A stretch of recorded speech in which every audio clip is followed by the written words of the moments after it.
Welcome to For Your Amusement, a theme park podcast that aims to exhaustively evaluate the world's most popular theme park attractions to determine if they are world class. I'm Ryan Bergara. I'm Byron Marin. And for this episode's featured attraction, we take a deep dive into the collective trauma of a lucky generation as we discuss the absolutely horrifying ExtraTERRORestrial Alien Encounter at Magic Kingdom in Walt Disney World, Orlando, Florida. And joining us to discuss this now unfortunately defunct attraction is the exact man for the job, Kevin Perjurer from Defunctland. Thank you for having me. I'm happy to be back. Looking beautifully malnourished as usual. Now it's appropriately themed because it's a scary attraction. That's true. And I have a terrifying appearance.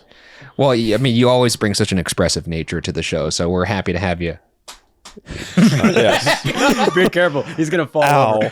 For our listeners, ouch. Kevin here is in the form of a skeleton to match the month that we're, I guess, presenting this attraction. That's right. And for those of you watching the video version of this podcast, welcome to the brand new independent For Your Amusement YouTube channel.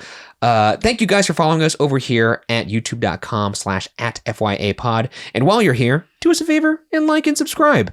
We cannot stress how much this will help us keep this show going. And if you're listening to the audio version, subscribe and rate the podcast 5 stars. And also, on the note of keeping this show going, we have some news to share at the end of the ep on how you could support the show further if you'd like to. So stay tuned until the end of the ep for that. Kevin, I spoke to you a while ago knowing that we would be discussing an attraction in the heat of spooky season. And we went back and forth, and I don't recall how it exactly happened, but when this one came up, I feel like we both collectively were like, let's fucking ride. Like, absolutely.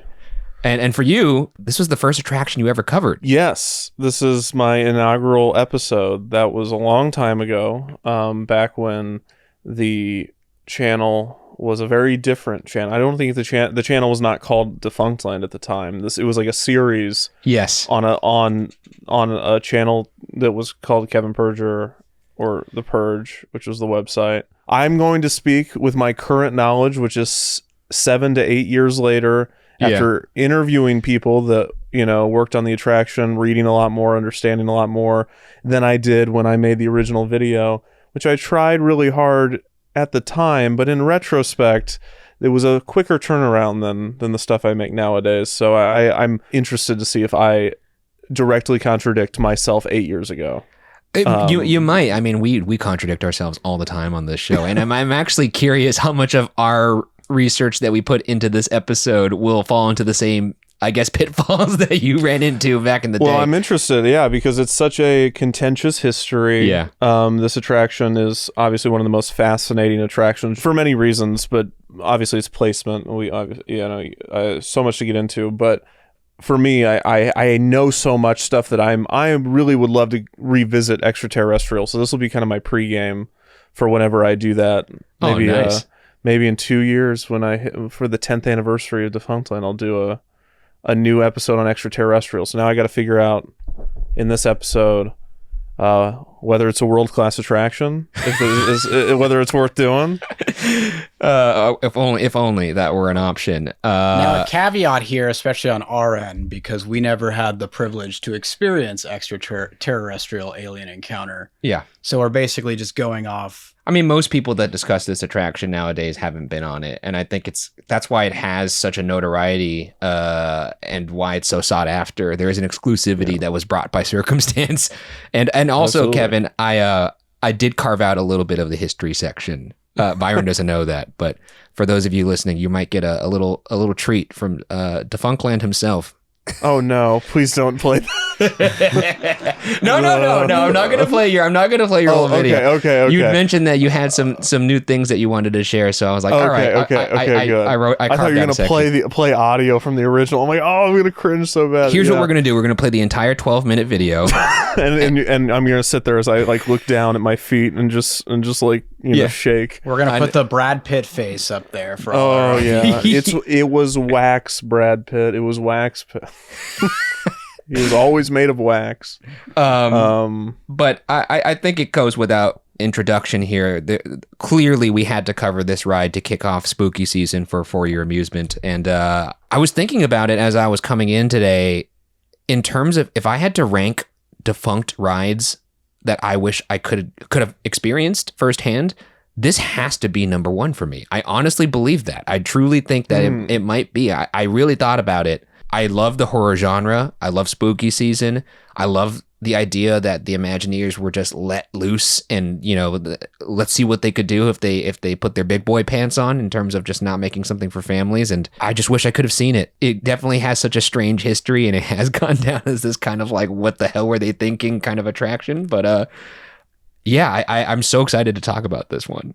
And going off that, I gotta say this, not writing this is one of the biggest regrets of my life, because I actually had a chance to experience Alien Encounter. I believe you when you say biggest regrets of your life. One of the biggest regrets, I think, of my life, because I was just a little boy and I was horrified by the idea of experiencing this, not knowing that it was never going to be there. Well, I think with all that being said, let's go ahead and jump straight into the history, Byron. And you know what? Actually, before we do that, I think I'm going to do something a little different this podcast, because so many folks have not experienced this ride. I'm just going to really quickly walk through what this ride was, because there might be some of you folks out there who haven't experienced this ride, or haven't watched a POV of it. You don't know what happened. I think in order to frame the rest of this podcast, you actually need to know what happened in this ride. So I'm going to very quickly go through this because it's bonkers and it's hard to believe, honestly. Let's just get into this. Picture this. For those that don't know, this is a show that centers around XS Tech, an alien corporation that is showing off their new teleportation device. First, they show you this absolutely demented demonstration in which they teleport a cute little alien named Skippy across the room in a process described as, quote, practically painless, only to see Skippy reemerge burnt AF and clearly in pain in the other teleportation tube. Then they teleport his ass back across the room again, but not before suspending his molecules in the air in perpetuity, to prove that they could do that, which is something that nobody in the room was wondering. It's a truly demented and odd thing to do to show us them torturing this little alien, but that's how they set the stage for the next room, which is the main showroom, because that's the pre-room. After that horrific display, you go into the main circular room where you sit around a large teleportation tube, and then over the shoulders restraints are slowly and ominously lowered onto your shoulders from above, and they make a big deal of this. The analysis modules above your head will now lower into place. Please remain seated in an upright position with your arms at your sides. When the modules touch your shoulders, they will stop automatically, so remain seated and do not interrupt their operation. I think they wanted you to know that, hey, you're not going anywhere. That's the first sign of trouble for inquiring minds. Anyways, the XS team then misfires on their teleportation coordinates, and instead of bringing in XS chairman of the company into the tube, they accidentally bring in a bloodthirsty alien. It's an alien! Who quickly shatters the glass, escapes, and then the power dies, making the room so dark that you can't even see your hand in front of your face. An alien squeals ring out through the pitch black as we hear the creature stalking about the dark room, and then the alien promptly murders a maintenance man up above, which is actually played by a cast member with a little flashlight, but you don't see anything else other than the night vision footage of this guy getting mauled to death. And apparently you feel like water, like warm water spraying. Glad you brought that up, because there is a bone-crunching sound effect to go along with warm water being sprayed in your face to simulate blood. Absolutely brutal. And I remember, you are strapped down in pitch black dark. You can't go anywhere. Only audio cues are there to ignite your imagination and assault your senses. And then this is a perfect time for your seat to start shaking, and then your shoulder restraints start to press down on your shoulders, simulating the alien standing right on top of you, looking for his next victim to maul. You feel his hot breath on the back of your neck, as well as drool. Then eventually the lights turn back on and they manage to shove our murderous creature back in the tube. But along the way, you hear plenty of pre-recorded screaming, including the dude who gets straight up murked above. Loud stomps, alien noises galore, shrieking, growling. It's a very, very metal experience. That's a very quick way to go through it. I encourage you to watch a POV of this video. We'll talk about some of it at large, or rather more at a micro level. But I just felt like you all needed to know what the hell this was before we got in. But all that being said, Byron, why don't we get into some history? Sure thing, but not before I get into some fun theme park themed attire designed by Wrong Lever Clothing Company. Say, you looking for a way to bring some more magic into your park days? Well, look no further. As Eastman would say, pull the lever, crunk, and head over to wrongleverclothingcompany.com to find all of your fandom favorites to make your park day even more special. Bounding? We got you. Casual cosplay? Check. These styles are sure to turn some heads for Halloween, riding your favorite attractions in the park, or running your themed races. Find head-turning inspired styles for the whole family. Bring the con out of the convention and into your home with Wrong Lever Clothing. Use code FYA to take 15% off your order. Don't forget, pull that lever to head on over to wrongleverclothing.com today. That's wrongleverclothing.com. And don't forget code FYA. Now let's get into that history for Extraterrorrestrial Alien Encounter. We're going to take this back to 1984. Michael Eisner becomes CEO of the Walt Disney Company and takes it upon himself to tour Disneyland with his son Breck to get his feel for what improvements could be made to the park. The feedback from Breck was that Disney parks were lacking a cool factor and failed to provide experiences that would motivate teenage guests to return. It's essential to do what I'm sure Walt Disney himself would have done, which is to experiment with every new and innovative kind of entertainment possible. This would inspire Eisner and the Imagineers to create and open new experiences throughout the 80s, such as Captain EO, Star Tours, and the Indiana Jones Stunt Spectacular, all of which came to fruition via the company's team-up with George Lucas.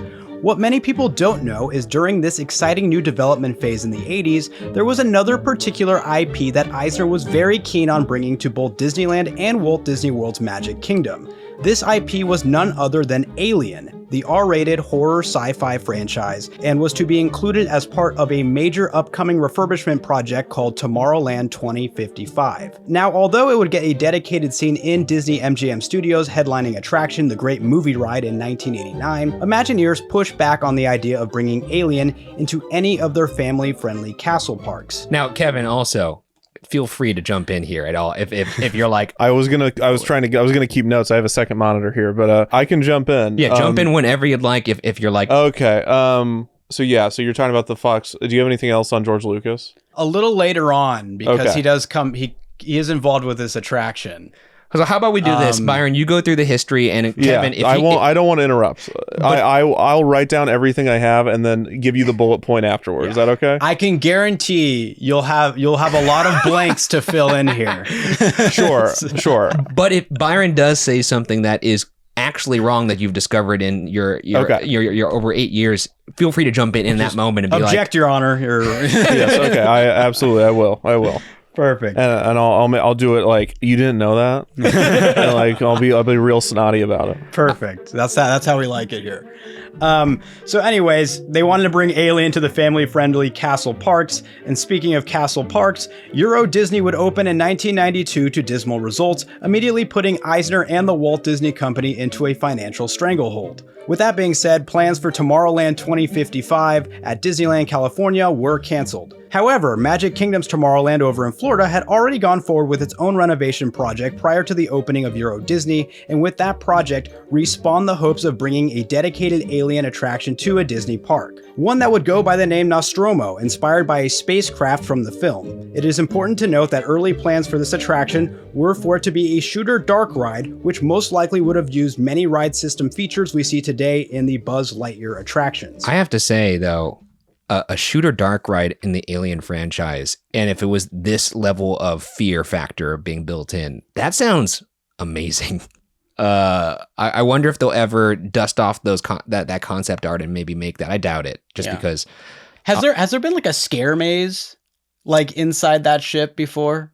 Inside the alien ship? Yeah, like the Nostromo, or like just any alien like themed. No, there's been mazes like that at Not Scary Farm. Like they had Dark Entities, which ran for a couple years. Yeah, and but not last year, like on the franchise, not like a on Universal the franchise. Horror Nights. Like no, I don't think so. And just because the xenomorph is so gross, it's such a wet, nasty looking creature. It's pretty crazy to think that was on the Great Movie Ride. It is a little crazy to think that, but it would be cool to I guess, be on a shoot or dark ride if it was really scary. I guess we're just never going to see it, but I just thought I'd chime in there. Once again, the idea of bringing a violent horror sci-fi attraction based on an R-rated IP into a Disney castle park was met with strong resilience amongst Imagineers, who would ultimately bring in George Lucas to help on creating an original story for what was to become, well, a violent horror sci-fi attraction. Oh, here we go. So this is how it's been. So for full disclosure, I've been researching this independently and spoken to some people that worked on the ride. Yes. It is presented by George Lucas because they had the overall deal at the time. Yes. From my understanding, and this could be wrong, but from some people that have worked on the ride that I've spoken with, George Lucas's involvement was as far as, what if there was a concept for a binaural audio attraction in the dark where a alien monster would be attacking with you, and then he left the room and was not involved in the project ever again. Wait, what? So, I mean, that's how it was described with me. I think he had very, very little involvement. I don't think he was ever photographed near the attraction or at the attraction or in the attraction, to my knowledge. Maybe he did a walkthrough, but he was very much not involved outside of his name. So you're telling me that George Lucas on camera was captured more in that weird French documentary when he walked in the background of it, more Yes. so than it was in anything to do with Alien Encounter? Yes, he has very little to do with Alien Encounter. Kevin, I think you're well on your way to making a spin-off channel called Debunctland. We had a series called Defunctland. What? But we did a couple episodes. I think we did one on Alien Encounter, and we could have done way more myths. But yeah, the one of them is that, yeah, George Lucas had very, very little involvement. This was an attraction that was designed and pitched exclusively. Well, not originally, it was going to be designed and pitched for Disneyland, which you mentioned a little bit. And so it was specifically at the time. I mean, there were multiple concepts, late 80s, early 90s for Disneyland. You mentioned Tomorrowland 2055, which was Disneyland, like a complete renovation of Disneyland.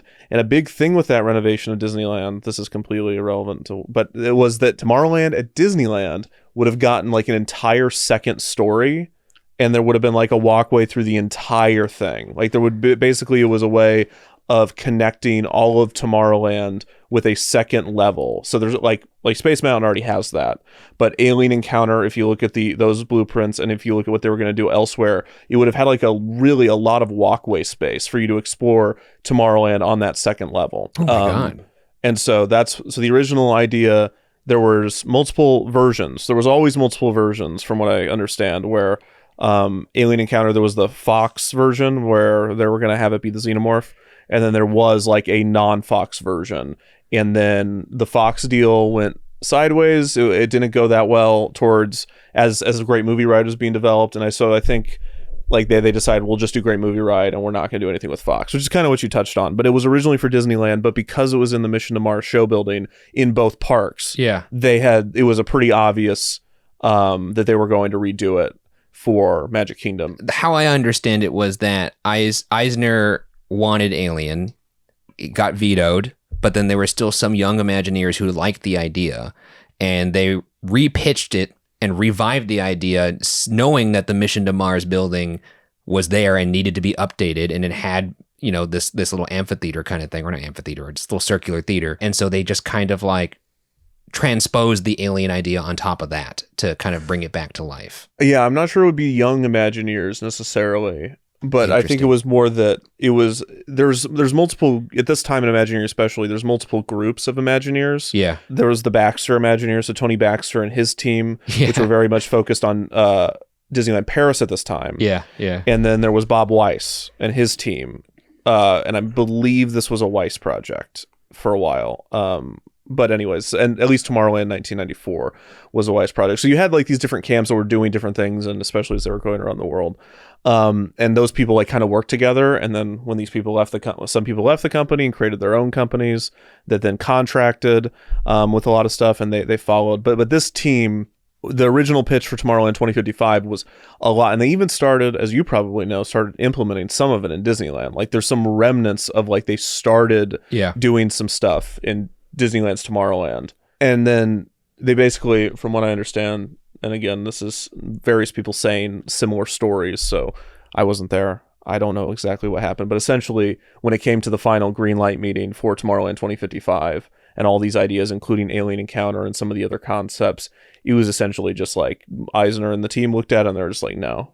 it just didn't resonate with them. Yeah. Like if you look at that concept art, which is very bronze, and it just felt like just the enthusiasm wasn't there for it, and it was such a big project, and so they just kind of backed off. Anyways, Also, it hurts to hear in the sense that Tomorrowland being in the state it is, yeah, especially at Disneyland today, but which is kind of, I mean, I guess it's not surprising, but like nothing in regards to D23 announcements. you're talking about Disneyland's version, right? Sorrowland. Well, neither of them got any sort of announcement at D23 for like. That's what folks are calling it now, right? Sorrowland. To Sorrowland. And what's especially interesting about Disneyland's Tomorrowland is, especially at this time, like if you think late 80s, early 90s, when they're trying to get this stuff going, is the culture of Southern California. Yeah. Tomorrowland is the place where the teens hung out. It is. When they went there. Well, because they had And that so- weird club there, right? What was like Videopolis or some shit like that, or Videopolis was in Fantasyland, technically. oh, but what was yeah. the sci-fi themed kind of like outdoor club dance area that Eisner tried to put on? Was that always in It was Fantasyland? Videopolis. Oh, okay, so that was. I thought that was in Tomorrowland. I think it was It- it was located back where that theater is, kind of like back where like Small World, I think. Small Oh. World Gardens. That it shows the Interesting. Lion King show now. Huh. But that is Videopolis. But yeah, so that was part of it. But there was like and this is something I learned recently through weird research of just like how operations was struggling with the amount of teenagers that were hanging out specifically in Tomorrowland.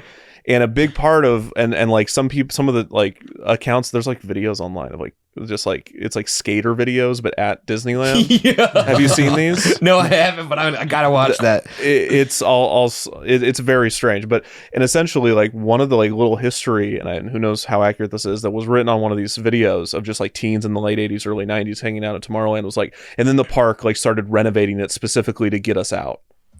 Yeah, And so who knows whether that's true or not, but how hilarious would that be if a bunch of like kids that were messing around were like, we got to redo Tomorrowland because it's just a bunch of dead space where kids are messing around. Well, Kevin, as you stated in our previous episode of Disneyland Space Mountain, that it gives off significant dead mall vibes. Absolutely, I feel like yeah. if there's one thing that's going to attract the teenage crowd, it's it's a dead mall, a mall of any kind.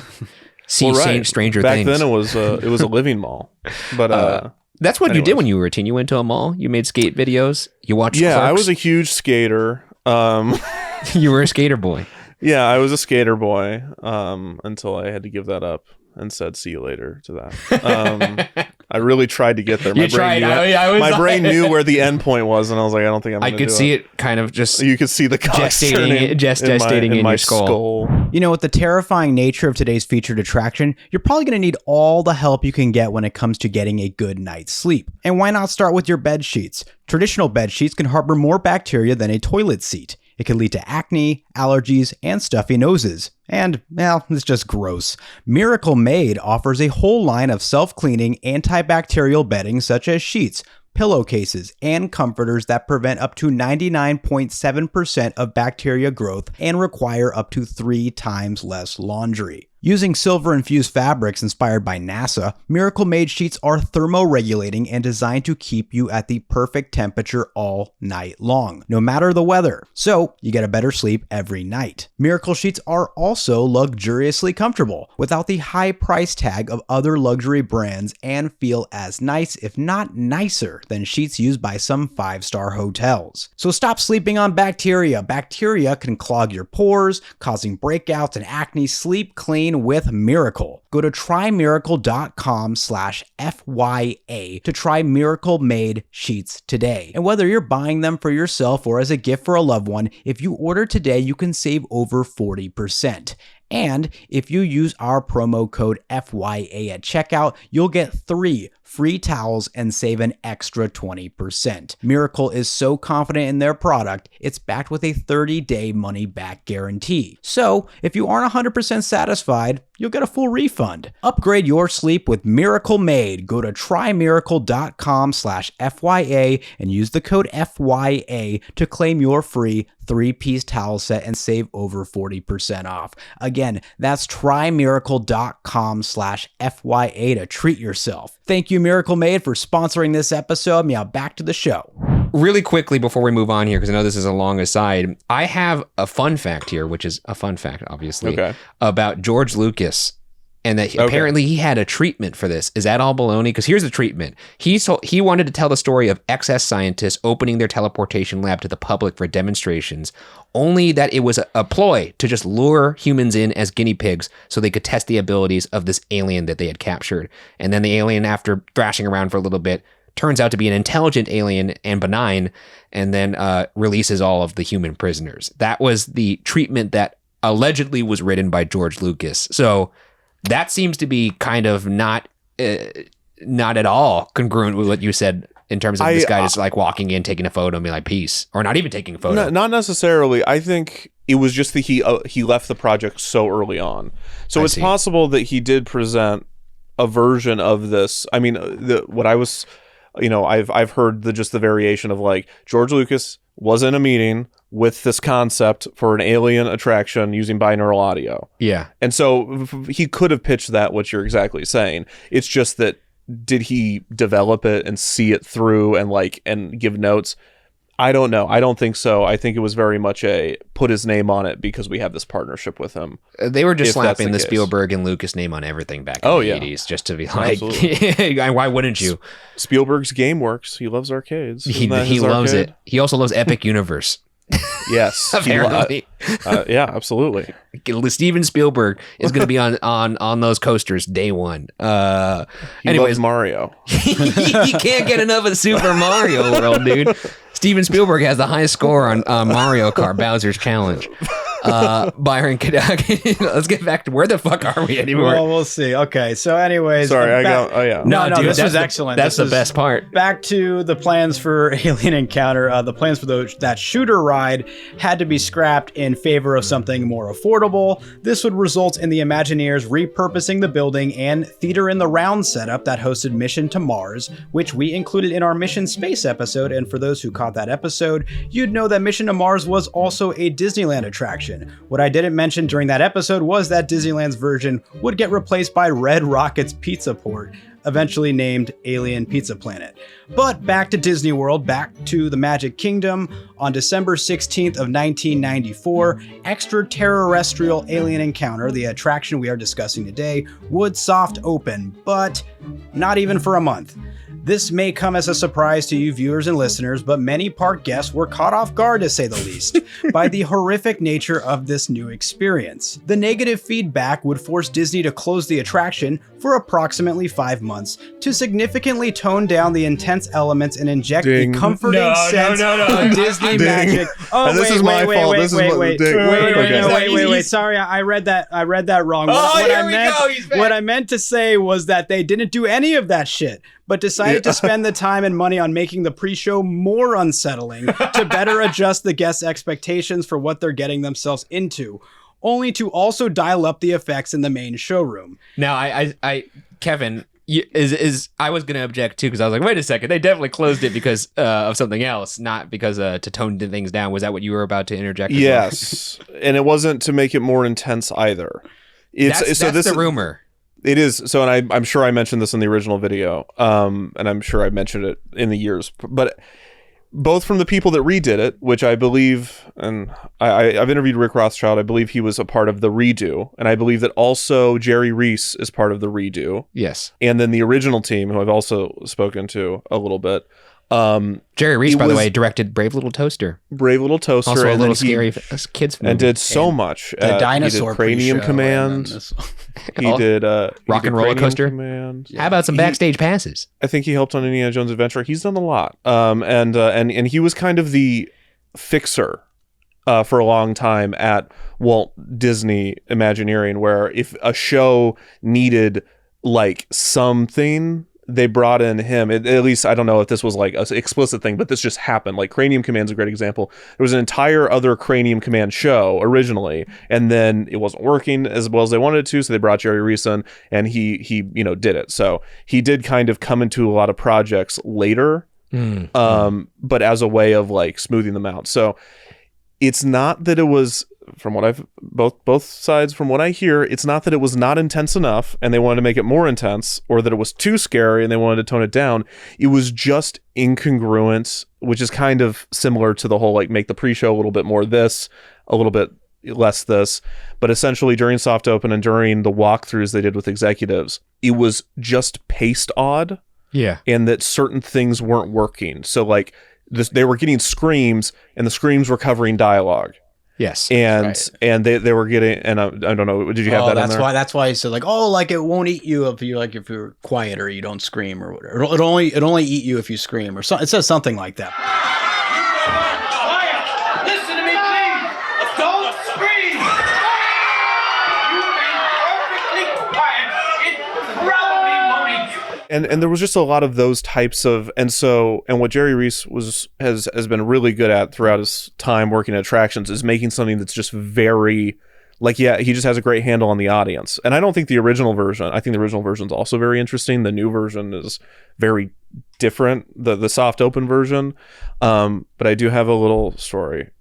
Oh. And this is a weird one. So as I'm sure you're going to talk about Sir, who you mentioned earlier. I love Sir. Sir is voiced by Tim Curry, originally voiced by Phil Hartman. And one of the interviews gave me this little tidbit.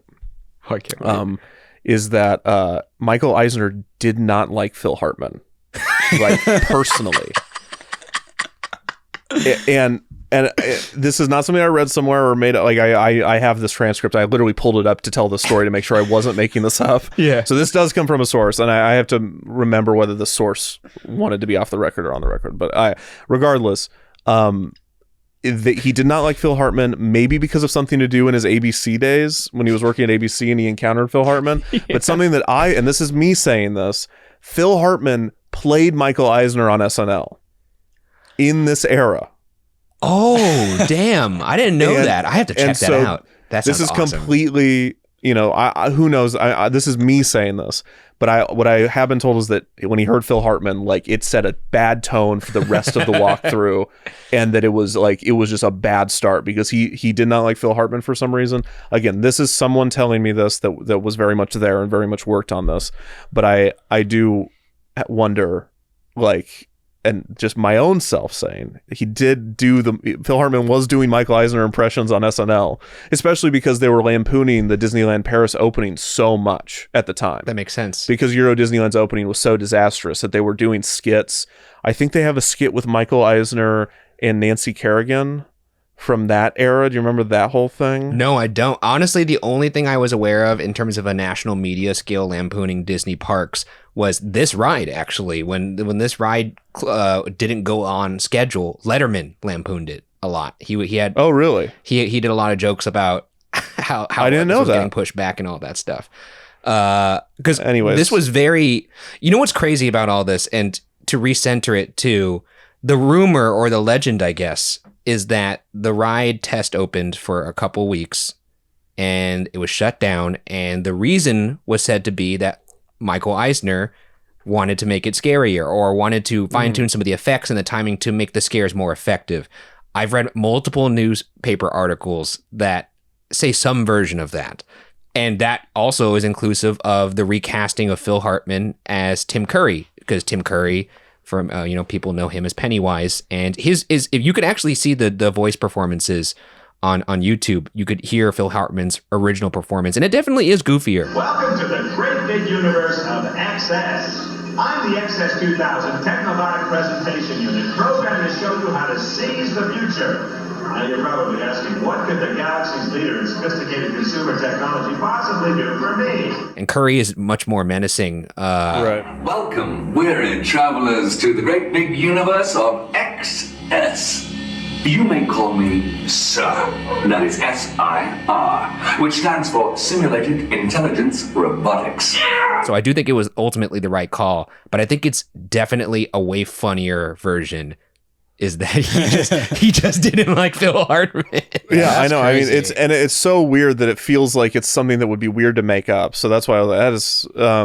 So I think the person that told me this is very reputable, and so I don't know whether that's true or whether that didn't help. It's just I know that the narrative has been like, it's because it was too scary or because it wasn't scary enough, they wanted to make it more scary, and newspapers ran with that headline at the time very much of like they need to crank up the thrills, or like it's too scary. But in reality, it's just that it was just not playing.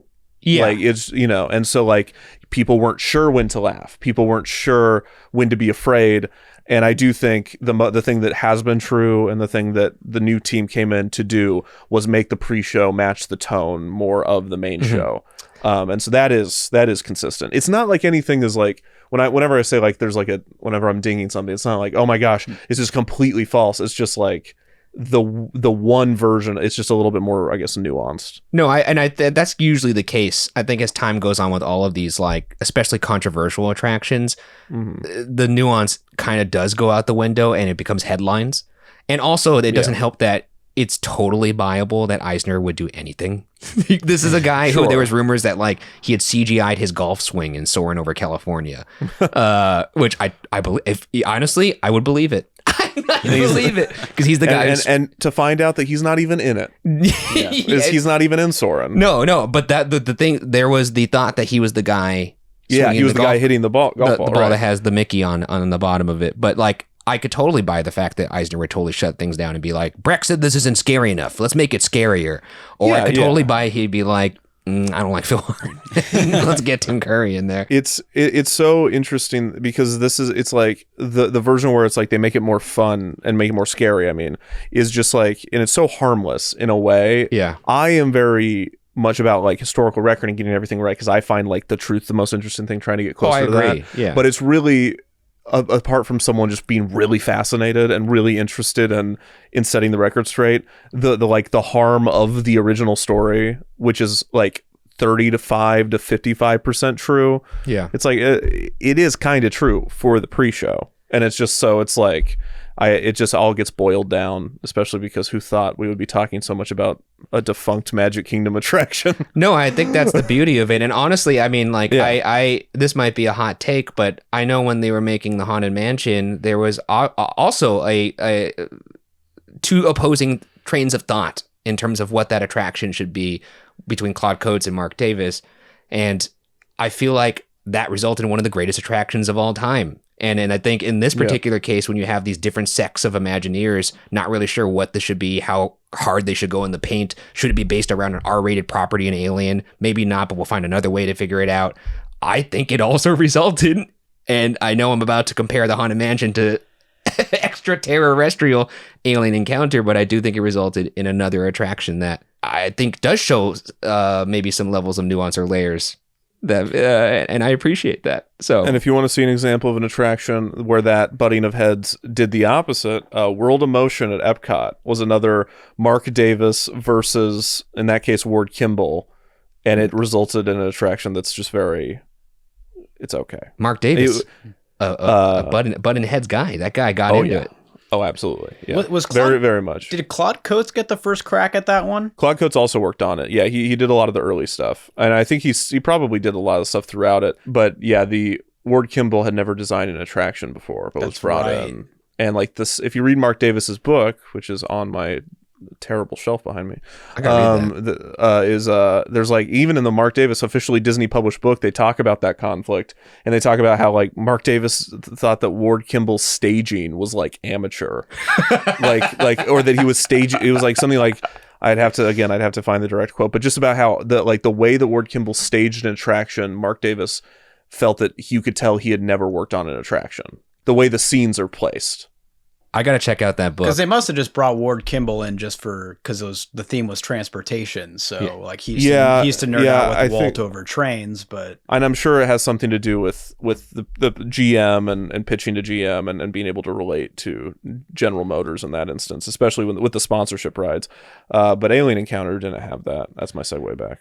Yeah, no. I'm going to talk about World of Motion for another 40 minutes. No, exactly. I was about to just talk about Disney's Land, which is a great book I just read, and it has a bunch of fun little conflicts. Anyways, back to it. Let's get back to Alien Encounter. I do like this is just becoming a nerd out session, though. You know, all this talk about Alien Encounter could sure make things tense, huh? Well, luckily for me, I know just the way to take the edge off, because I've got Lumi Gummies. which in turn will probably get you wondering, Byron, what are Lumi gummies? Well, Lumi gummies are THC gummies delivered nationwide. And unlike with most gummies out there, Lumi gummies keep the stress level down while simultaneously keeping the productivity high. I also love how there's no groggy side effects afterward too. God, that used to be very annoying, not gonna lie. And I will add, they are pretty damn delicious no matter what flavor you get them in or whatever strain you go with. My personal favorite is the Pina Colada Kush because, well, as a morning person, I like to keep my energy up through the day and this flavor does that just right.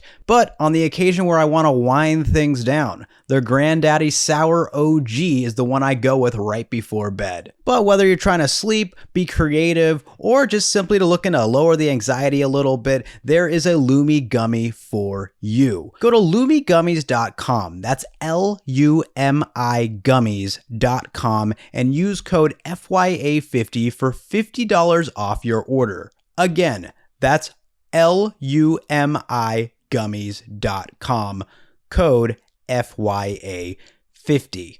Now let's go wrap up that history segment for Extraterrestrial Alien Encounter. Officially, June 20th,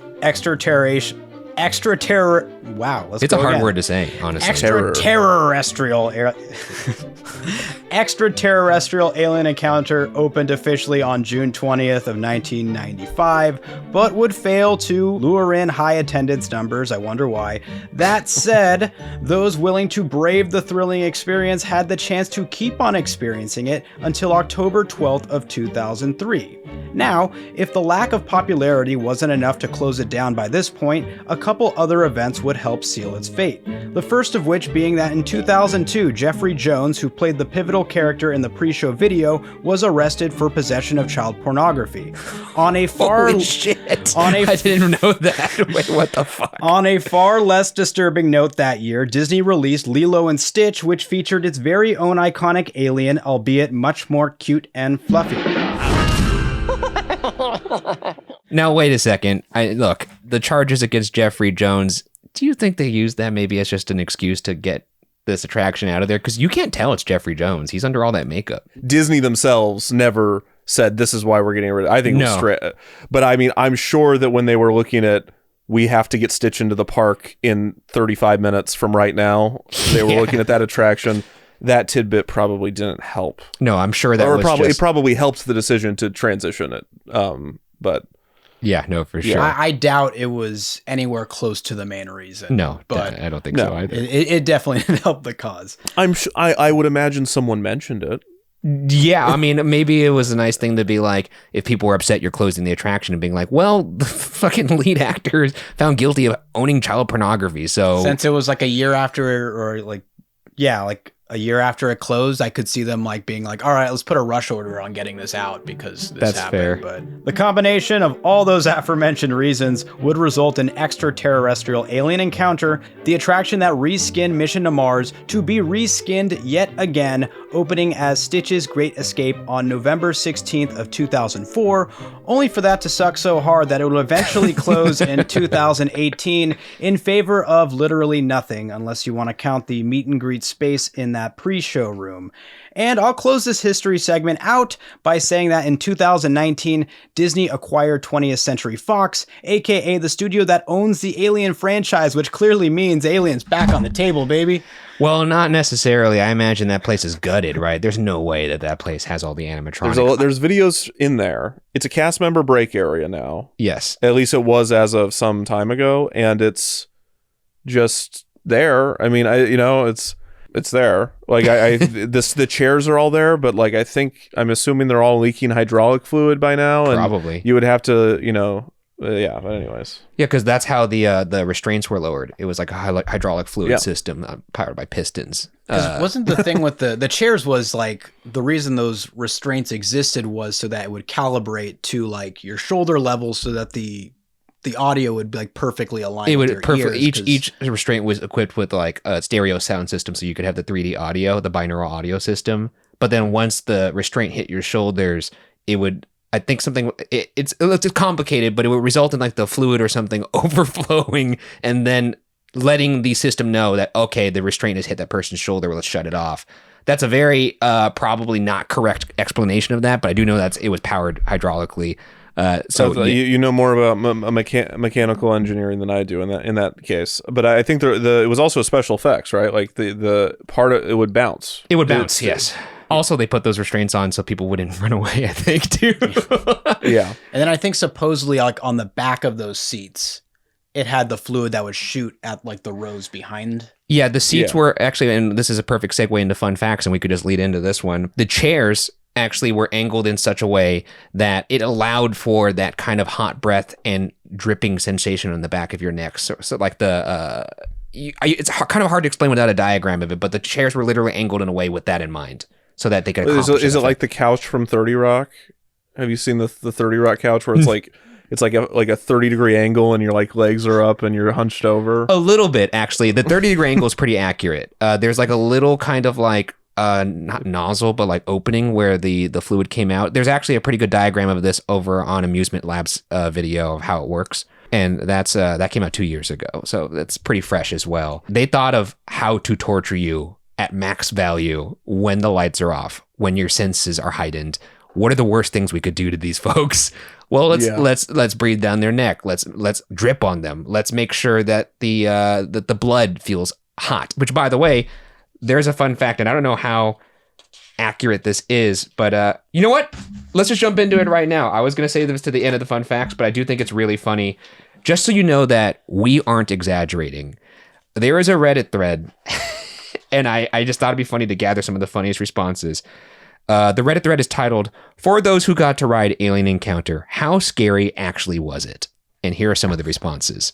The first one comes from somebody who deleted their Reddit, but it's still up there. And it says, "I was 16 and a wimp, but it scared the crap out of me. If you sit all the way back in the chair, you can feel hot breath on your neck at one point. When you hear the alien killing someone up in the rafters, it feels like blood/water splatters on you. Such a cool and unique experience, but a bit out of place at Magic Kingdom," which leads to this tidbit from Forgotten Pseudo, who responded to this deleted person. Not in real life. They didn't get blipped. They're living somewhere. I hope. But as of Reddit, they're no longer there. Anyways, Deleted from existence. In the earliest runs, the blood was warm and slightly sticky. Of course, it was dark, so you couldn't see it. It was clear and evaporated shortly after the show was finished. I was approximately 30 and well accustomed to horror movies, haunted houses, thrill rides, etc. It was scary and very fun and funny. The warm blood was not a fluke. We repeated the show several times to verify different aspects. A few months later, the blood was no longer warm or sticky. Now, I had known that the blood was warm. I had not known that it was sticky. Does that coincide with what you've heard, Kevin? It's not against or for anything I've heard. I don't know. I haven't looked into the stickiness. And that's part, like, because I really do want to go back and truly research every aspect of the show. But the show itself is not where I focus most of my research. The most of the in effect shows are like how the rafter system worked, and like I've talked to cast members that worked the rafters. Nice. And that was really interesting. But I don't know about all the effects and when they were turned off or what they originally were. That's news to me, but that's disgusting. That's absolutely demented. Because like I got the warmth to be like, okay, maybe it's blood, but the sticky is the the next level of like, this for sure is blood that's squirting on you as this guy gets mauled up above you in the rafters. That's amazing. Absolutely incredible. Shout out to Forgotten Pseudo on Reddit. Maybe you could chime off in the comments if you've read this, because this was a comment from 4 months ago. You've not been deleted yet. You have not been deleted quite yet. Anyways, let's get back into more fun facts here. The show is, or was 18 minutes long with a capacity of 1,620 guests per hour. Disney spent this, we just talked about this a lot. The rumor that Michael DeMann Eisner was the guy who shut the show down and ordered for it to be more scary. This was in multiple newspapers I read. Tom Elrod, the president of marketing and entertainment for Walt Disney Attractions, told the Tampa Bay Times in 1995 this quote. Quote, "Michael is always pushing for attractions to be a 10, even when they are 9.9s.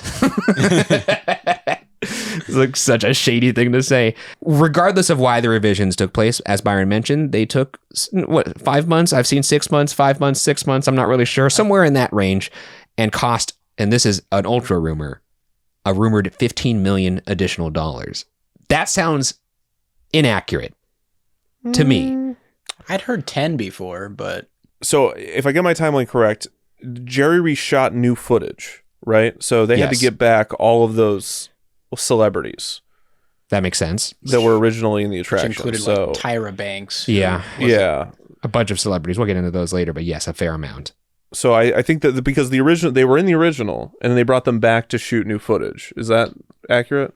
That's what I read as well. I don't know if that was built into their contract, though. Sometimes revisions and reshoots are built into a contract. So that's where I'm unsure. I mean, for features, but for theme parks? Yeah, that's true. I Like- guess they're not anticipating the scheduled reshoots. What do you mean we're redoing the entire ride? Why? What happened? That's incredible. Are we going to make it totally different? Is it going to be themed to like something people know? It's like, nope, still just as weird. Yeah. Just we didn't like it. Well, mind you, the entire overhaul / remodel of Tomorrowland was reportedly $100 million. So 15 additional $1 million inclusive of that 100, not counting the original amount they spent on this ride. That feels like a lot. Maybe I'm misreading that, but that feels like there's no way this could have cost an extra $15 million. Maybe it was $15 million total, including the revisions, but I could be wrong. Now that I'm thinking about it, I'm trying to go back and forth on if I think what I heard, did Jerry Reese do both? They reshot the film, but Jerry Reese was, I need to go back and see if he was on the first shoot, the second shoot, or both shoots. Because I think the version of the story that I heard was that Jerry Reese was on both shoots, and that like he was shooting stuff independently of the people that were building the theater. And so like the effects and the timing was completely incongruent between the people that were working on the attraction physically and the video that was being shot, and that like the communication was difficult and that he didn't have a say. That makes sense. I mean, when I looked at the IMDb page for Alien Encounter, there was no other director listed. So I would assume that it was him both times, which, makes sense. I mean, if he's their fixer guy and then the company's like, oh shit, we need to redo this, I don't think they would be like, well, Jerry, you're fired. I would assume they'd be like, just go redo it. You're familiar with the source material already. So right, that would be my take on it. And that's just going off of what I saw on IMDb, but you never know. Oh, also, here's a really funny excerpt from the that same Tampa Bay Times article that I found very funny. And this is the writer speaking. How can Disney intensify an attraction that locks people into their seats and plunges them into darkness while an alien monster roams the room mauling people? Quote, this is a quote from Tom Alrod, once again, the marketing and entertainment president of Disney. Alrod responds to that by saying, quote, I don't know that we even know at this point what we're going to do. So, I remember that quote. Which is kind of weirdly transparent for Disney at this time, which kept things very much under lock and key, for their president of marketing and entertainment to basically just full out say to a reporter, we don't even really know what's going on right now, man. And I think that's such a great example of how marketing is a different division than operations is a different division than Imagineering, because the Imagineers designed this ride and then handed it over to operations. And those are the people that are getting interviewed by the Tampa Bay Times. Yes. And they're like, I have no idea. I mean, they're like, I guess we got to get people to watch this. This is a PG-13 show. I mean, I'm sure this guy was fighting an uphill battle this entire time. Like, how am I going to market this attraction made to scare the shit out of people at a kids park? And the most visited kids park in the world. Anyways, moving on. The Alien was initially intended to be the Xenomorph. We've talked about that a little bit. Mike Eisner was a big fan of Alien. He wanted it really bad. I'm assuming Breck did too. His teenage son, who he ran a lot of things by. I love Alien. And you know what? I love Breck too. If you're out there, Breck, shout out to Breck. I think he's a film director now or something like that. George Lucas might have been the final blow to killing Alien, and then we're now once again in Rumorville again, which might, I just wrote, it might be number one on my Lucas offenses list, followed by Jar Jar Binks. Misa want a goddamn xenomorph. I must have wrote this when I was very, very out of it. The robot that demonstrates the teleporter, named Sir, who we talked about earlier, short for Simulated Intelligence Robotics, was voiced by Tim Curry, aka the original Pennywise, and also Tim Curry is known for being the hotel employee that gets pwned by Kevin McAllister in Home Alone 2. The Curry casting is notable. Muppet Treasure Island. How did? Nah, dude. I'm like vibrating. I'm like Muppet Treasure Island. Nah, dude. He's the hotel employee that gets owned by Kevin. That's a ridiculous pull when he is stars in Muppet Treasure Island. Nah, dude. He fell for the videotape like we all would have. And keep the change, you filthy animal, and such. But I do love the recasting of Curry from Phil Hartman, regardless of why it happened. His performance as Sir is so menacing. It's so unnecessarily menacing and vindictive. And it's the same character, right? So like I'm pretty sure in the soft open it's still Sir. It's still Sir. Which is so interesting. It's like a legacy role. Like I prefer Tim Curry's Sir.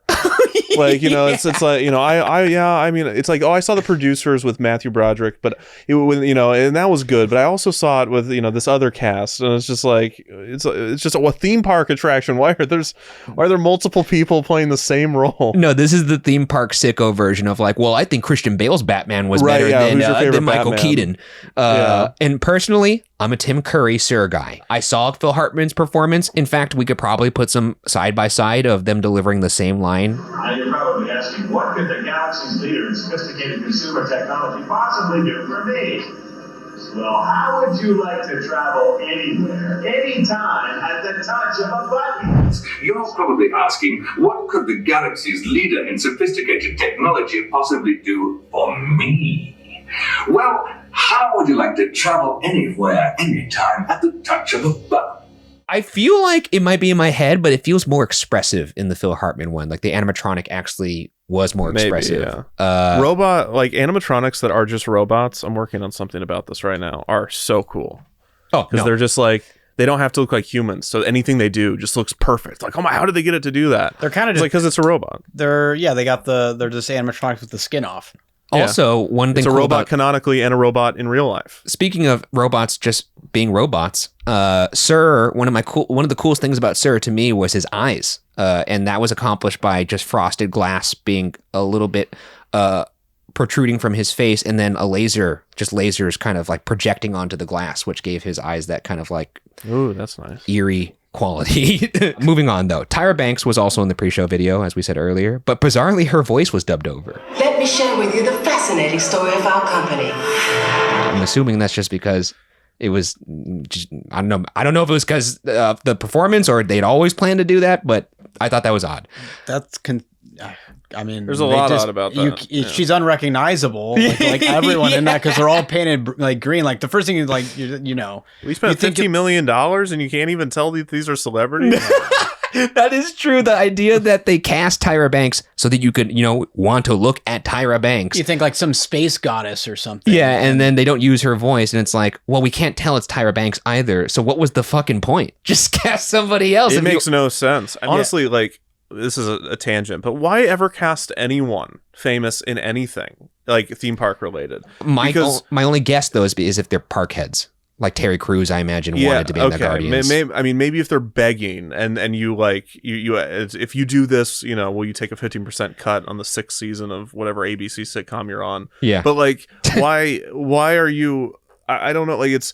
The thing that sold me on the $165 ticket entry to Epcot was that Terry Crews is in a ride. Like I'm here for Terry. And he didn't even make his nipples dance. That's my favorite part about Terry Crews' performance is when he makes his nipples dance. Well, it's funny because in Guardians, he does make his face do something that only a really muscular guy could do. Oh, you're right. He does. So he still kind of does it. And I wonder if it's like the Michael Jackson Captain EO thing where it's like, you can't do the hip thrust the whole time, even though we know that's your thing, because this is a Disney park. So you can't do the pecs thing. Yeah. What else can you do with your muscular bodies? Like I could do this thing where I go, like with this, it's weird. He makes like his temples dance, and I didn't even think about. He makes his cheeks go in, and he does a lot of cool physical stuff. He still does it. They probably made Michael like do one less he too. Another thing about Cosmic Rewind, he had a contractually obligated 2 he's max. Captain EO. No more of that. No more he-he's. No, you he-he'd your last time, Michael. Deleted. Also, there's a lot of famous people in this attraction. Kathy Najimy of Hocus Pocus fame. Also, she's great in Sister Act. Kevin Pollak is in this. Jeffrey Jones, as we mentioned earlier, plays the chairman, Elsie Clench, who you may remember most as the evil principal from Ferris Bueller, which makes sense why they would cast him in this role. And then also, we already said that, Fax. We could just skip that. Skip that one. Oh, nice. We're just running through this. Skip that one. I already talked about that. This is so business-like. You're just, don't need that. No. Done. Check. The circular design of the theater also made it harder to detect that everyone was getting the same experience. I don't know if that's actually true. There must be some sort of physics in terms of like sound waves and how it bounces off a room. But apparently that was the reasoning behind the circular theater, which doesn't even quite make that much sense because it was already a circular theater. So maybe someone's writing a fun fact is like I sometimes, and I do this because I research all the time. You can tell when a fun fact is I obviously you read that somewhere. Oh yeah, no, that's what I'm saying. Okay. That's why whenever I read one that's like that, I tend to call them out because I do think first off I want to read it and then correct it if it's out there if I can. That one doesn't make a lot of sense because Mission to Mars was already there. So, but you could tell when like a fun fact is being written by someone that just loves Disney. Yes. Or I mean that's with anything, yes. But like especially I run into all the time where it's like, well, it's genius because it's a circular theater and that's what makes the sound work. They're so smart, and it's like, but that's not true. No, that's called a circle jerk, actually. The next fun fact, Space Mountain Q videos in both Disney World and Disneyland once featured references to XS tech. I wish I could have picked up on those. The broken seat cover from Alien Encounter is one of the props reused in Stitch's Great Escape. It sports the XS logo on it with the words temporarily seized under it, which is obviously a play on what they say in this ride, which is XS is seizing the future. An invoice from XS Tech is also seen on Tavon's desk in the Guardians of the Galaxy Mission Breakout, which is really cool. Yes. And that's actually the last XS Tech reference I have. Are there others I that got you have? more. Oh, dude, let's hear them. This is amazing. Well, they're both defunct, unfortunately. But the one is Stitch's Supersonic Celebration. Okay. Which was I'm actually doing a little bit of video on this right now. So nice. I knew this, but I also it was a very short-lived Magic Kingdom stage show that you'll have to subscribe to see the full history of. But the otherwise we'll be here for 45 minutes more. But it had in that stage show, it had references. It was like the final Tomorrowland is all connected attempt. Yeah. And it had references to Timekeeper, I'm pretty sure, but it definitely had references to XS Tech, like the technology. It was like a show outside, and then on the big screen, like Stitch would come and interact with people, and then it'd be like, oh, Stitch is getting a package from, they called it like RoboMart, but it's like RoboMart was very explicitly a division of XS Tech, and it said XS Tech, like RoboMart, a division of XS Tech. Oh, that's awesome. That's one. The other one is that there was an entire extraterrestrial attraction at Disney Quest. That's right. Yes. Yeah. They had I think they even had footage of Jeffrey Jones again. Wasn't that called like it was like Alien Encounter Galactic something? It was it was very, it's a spin-off of a ride they made. I love theme parks. Which is funny so because much. Disney Quest must have done that multiple times then, because they did a Buzz Lightyear as well, like an Astro Blaster before Astro Blasters at Disneyland existed. Rest in peace, Disney Quest. Well, we're just sitting on a lot of like Galactic Blast, Astro Blasters. Like we have all these trademarks, and the patent office is getting mad at us for not using them. So we have a new parade. It's called Astro Blasters until we can build the ride. Speaking of more references, on Alien Encounter itself, there's a screen with schedule of events coming to the it's like a video screen. It's showing you the schedule of events that are coming to that hall. And actually, Defunctland mentions this in his own video. In this video, you heavily feature this screen. Like you show and you explain in greater detail what all of them mean than I'm about to. But the one I want to talk about is on one of them. One of the events is, quote, Mission to Mars, History or Hoax with Professor Tom Morrow. Obviously a reference to Mission to Mars. And with Tom Morrow, that's a reference to Flight to the Moon. Two references in one there on the screen that showed in the pre-show of Alien Encounter. I always love this. I'm always a sucker for when a ride pays homage to the ride that it replaced. Obviously, you hope no rides get replaced and that it's always addition by expansion, not subtraction. But you know, in the cases where it has to be that, it has to be a replacement, I like when they pay homage. That's right. I think it should be illegal to replace an attraction. I mean, honestly, I might be with you. You have to close it and make it a dead space, like this attraction is now. Like they've done with Rocket Rods and People Mover over and Stitch's Great Escape. And Stitch's Great Escape. You make them this building. Make them tombstones, giant tombstones. Absolutely. Disney released a strange alien documentary called Alien Encounters from New Tomorrowland to promote this attraction, and it was hosted by actor Robert Urich of SWAT fame. Now, I saw actually a lot of contention online about this documentary because on one hand, it said that this was a faux documentary and that it was, you know, fake. But then there are a lot of people online that's like, this is a legit documentary about major UFO sightings. It was handled in earnest for sure. Yes. Probably 7 or 8 years ago, I had a coworker. He was not even a theme park head or anything like that, but he was super into conspiracy theories. Oh boy. And like aliens and stuff like that. He didn't believe in any of this, but he brought to my attention. He's like, oh dude, like you got to see this documentary. And he had it playing on the side when he had other footage transcoding. And like, I saw the documentary and it's like, what the, like if you didn't see like Eisner at the top, it looks very much like on par with what you'd see like on the History Channel or Discovery, where it's like, this is so ridiculous, but everyone there is like, yeah, this is a thing. Like the aliens have been here forever. The atomic bomb on Hiroshima, that was a beacon for all these aliens to come in back like in the 40s, and they've been around here ever since. You know, it's definitely delivered with paint dry seriousness. If you watched any of this. So I interviewed the director of this. Oh, amazing. This is like the greatest day of my life right now. This is for a project I'm very slowly working towards. So the director, the producer, and essentially it was that there was a UFO convention like that was already happening. Yeah. And so they were interviewing people that the people believed it. And then they like intercut it with like shots of the actor at Magic Kingdom being like, and I'm pretty sure if you watch it with just the idea of like, it's just cutting this guy's like, and here's some more stories. And then it'll cut to like just UFO believers, because that there was a convention that they think they were trying to make annual at the time that was hosted either at Walt Disney World or near Walt Disney World. I'm remembering this very vaguely, but it was like a UFO believers convention. I think, if I'm not mistaken, midway to Main Street, my friend Rob had a video on it. Who would have thought that the intersection, the middle section of a Venn diagram of alien believers and theme park fans would be so vast that Disney would take a bet on it? And then you see the third circle, which is WWE fans, and you see it's just one circle. That is true. And then I have some last fun facts here, and they're basically just some funny ass reviews that I read from newspapers. Because I think it's funny when these writers try and contextualize how scary this ride is. This quote comes from writer Don Oldenburg from the Washington Post in 2000. The last sentence of his review of Extraterrorrestrial is the only one I'm going to read. Quote, "Some youngsters left crying. I exited nervously bemused." That's the end of his review. One couple told the Missoulian in 1996 that their 9-year-old nephew was so terrified by the show that he, quote, "didn't even want an Alien Encounter t-shirt," end quote.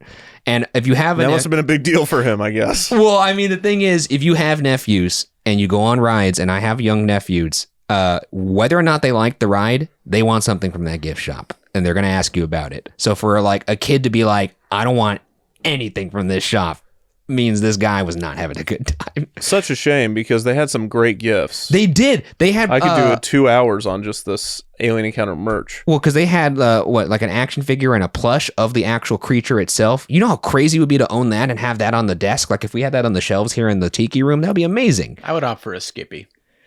Skippy. It's so sad, Skippy bro. is so cute. It's so sad. And then you see his eyes all bloodshot looking. And yeah, when he gets microwaved. I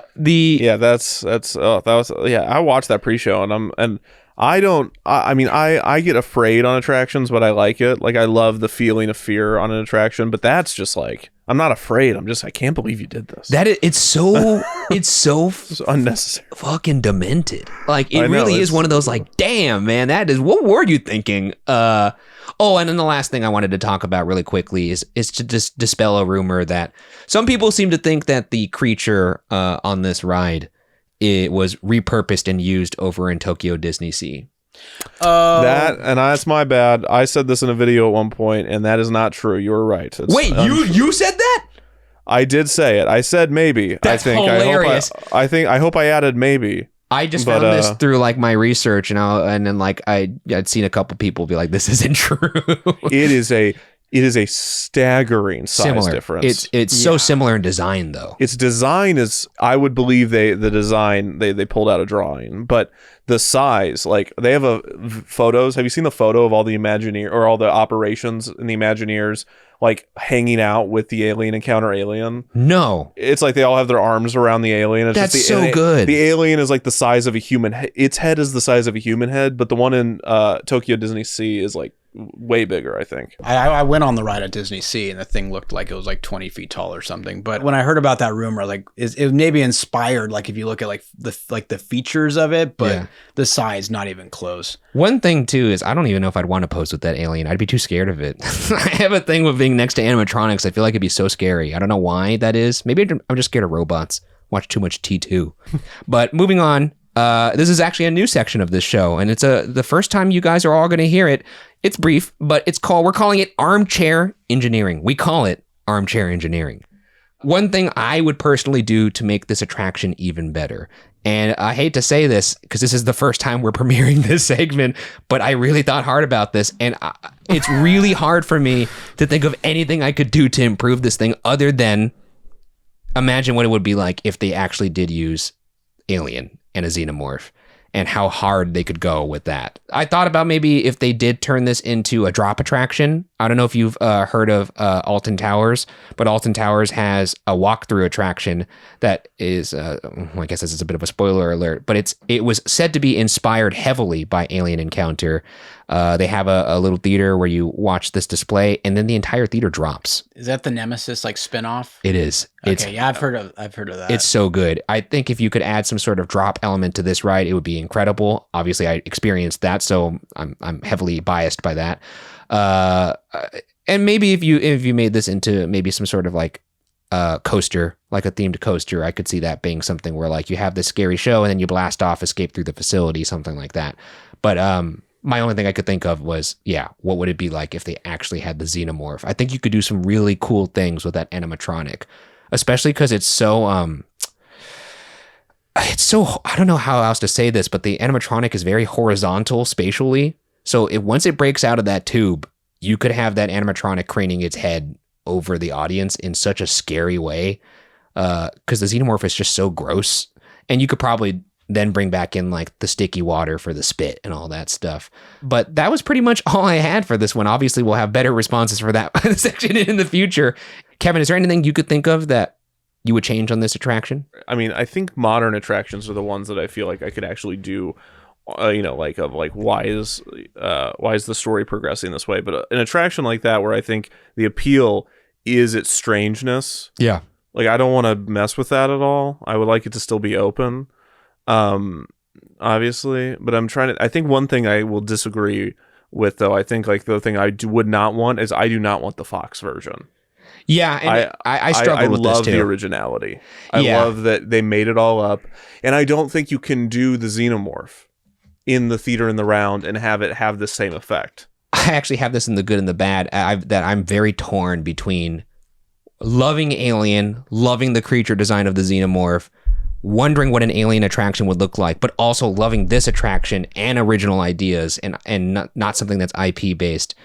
I've gone back and forth. I think what I've landed on is I just wish there was an Alien attraction of some sort, and maybe it's not this one. Well, with the release of Romulus. Oh my God, that movie rips. It's so good. Have you seen it? I've never seen a single Alien movie. Oh my God, man. I like Extraterrestrial. I like the Disney Quest spinoff. That's probably number 2. I like the piece of paper in Guardians. That's good. 3. That's 3.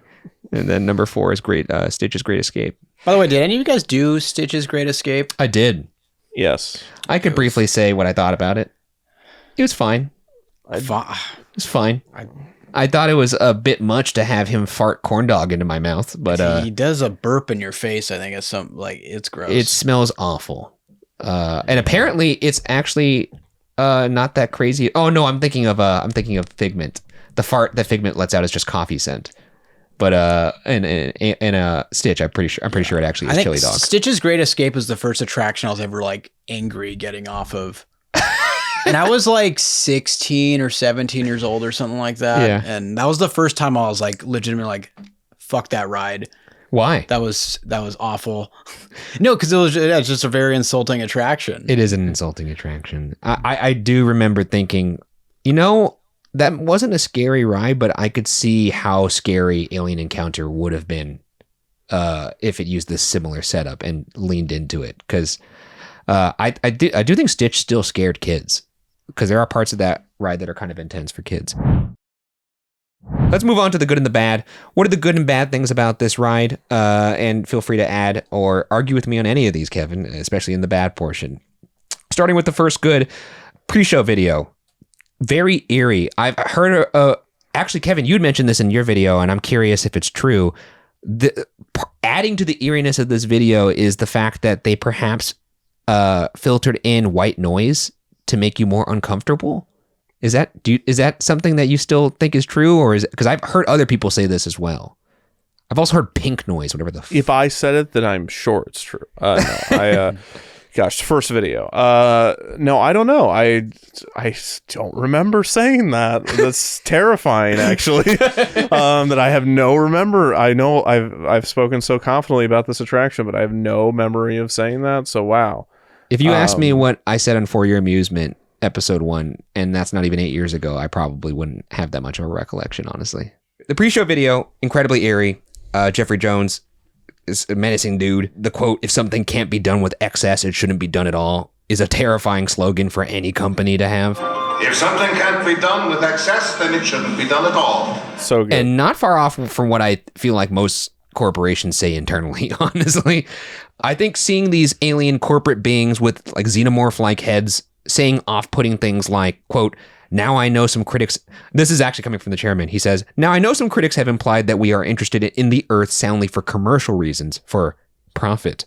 But I believe we have an important obligation to help less fortunate planets upgrade their technology. Profit is simply a byproduct we've learned to live with." Profit is simply a byproduct we've learned to live with. So join with me now, won't you?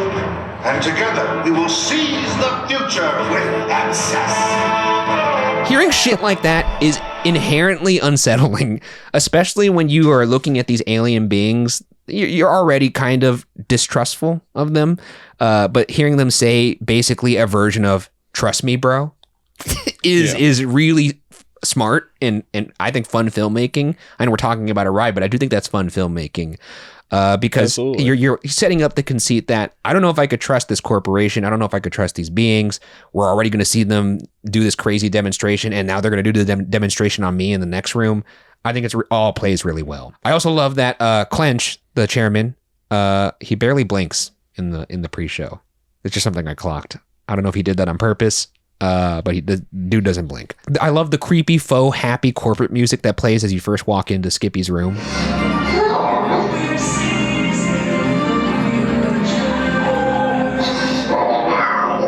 Before anything even starts, before Sir even comes out, I forget that you see Skippy there for a little bit in the tube, kind of being trapped and confused and wondering like, why is he in this tube? It's already setting up what's about to be even more upsetting. And I just love it. I love the whole thing. Sir, very funny guy. I like that he seems to truly hate Skippy, and Curry's delivery makes it obvious something really, really bad is about to happen, which is why I think the recasting works so well. Here's some quotes from Sir. I think one of the first things he says to him is, "What do you want, Skippy?" What do you want, Skippy? And then Skippy says, makes noises that are kind of like the equivalent of like, "Get me out of this tube," kind of thing is what you would think he's trying to say. And then Sir follows it up with, "No, you may not get out. You're our lucky volunteer." No, you may not get out. You're a lucky volunteer. Every line is so good. It's incredible. And we're going to have to play the Curry for all of these. I'm a Hartman guy at heart, but not in this particular case. Such a great choice of words because he clearly is not a volunteer. No, he's definitely not. He's trying to escape from the tube. He also just before that said, "No, you can't get out." And once he starts up the machine, one of the things he also says is, "Don't worry, it's practically painless." When it's very obvious that Skippy is having not a good time. And here's the little skipper now. Oh, shut up, Scruffy. You're not burned. You've just got a healthy glow. Skippy being burnt up and in pain and then suspended in the air, which I'm pretty sure means, I mean, correct me if I'm wrong, but if you're like being taken apart molecule-wise and you're just suspended there in perpetuity, he's dead, right? Essentially, yeah. Did he just kill Skippy? Which, if he did, I think that's metal, and I like it. But I think it's the closest thing they could get to killing Skippy, which is just like molecularizing. I don't even know what the word would be. Yeah, just making him nothing. It's crazy. Also, I like that Sir Gaslight Skippy. As soon as he reemerges, all burnt and and bloodshot, he says, "Oh, shut up, Scruffy! You're not burned," and then cruelly suspends him as punishment for mouthing off. This is what he says to Skippy right before he kills him, by the way. And I'm just going to say he kills him because he pretty much does. He says, "Skippy, you've just reminded me of a feature that I absolutely love." With the mere touch of a button, the entire process can be reversed. Bon voyage! And this is my favorite. It can be suspended indefinitely. And then he does that. We don't see Skippy again, and we're just kind of forced to walk out of the room and shuffle into the next one. I think it might be the craziest thing I've ever seen at a theme park.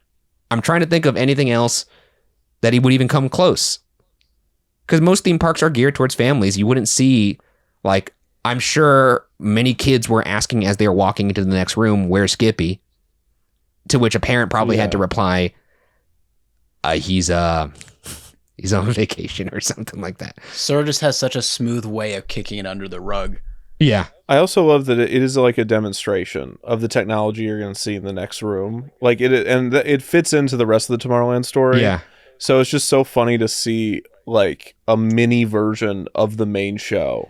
Yeah, and because that's what it is. And it sets up the fear and the stakes for what's about to happen to you, because then in the next room, when you learn they're going to be teleporting you, it's like, hey, last time I saw this thing fired up, the guy got Kentucky Fried and then blasted into the abyss. So I don't know if that exactly is something I want to happen to me. And then all of a sudden it's like, wait a second, why are you lowering restraints onto my shoulder? And then before you know it, you're trapped. And I just love the idea that they set up an entire storyline to make you feel trapped and claustrophobic, and that you can't leave. And in terms of rides, putting tourists into peril, this might be the farthest they've ever gone. And that's my favorite version of a ride, by the way, Kevin. I love when the storyline is like, you are tourists on this kind of excursion or something, and something may go wrong. Like you see this with Star Tours. You see this with Jurassic Park, the ride. You see it with this ride. Kilimanjaro Safaris. It's something, it's a very tried and true trope, but I think when it's pushed to the edge, it could be very effective, and I don't think they've ever pushed it farther than this. So it might be the ultimate version of that. The whole teleportation sequence and the chaos of it, like the mix-up, them arguing, the machine still going off, the strobe lights, it's all really, truly scary stuff.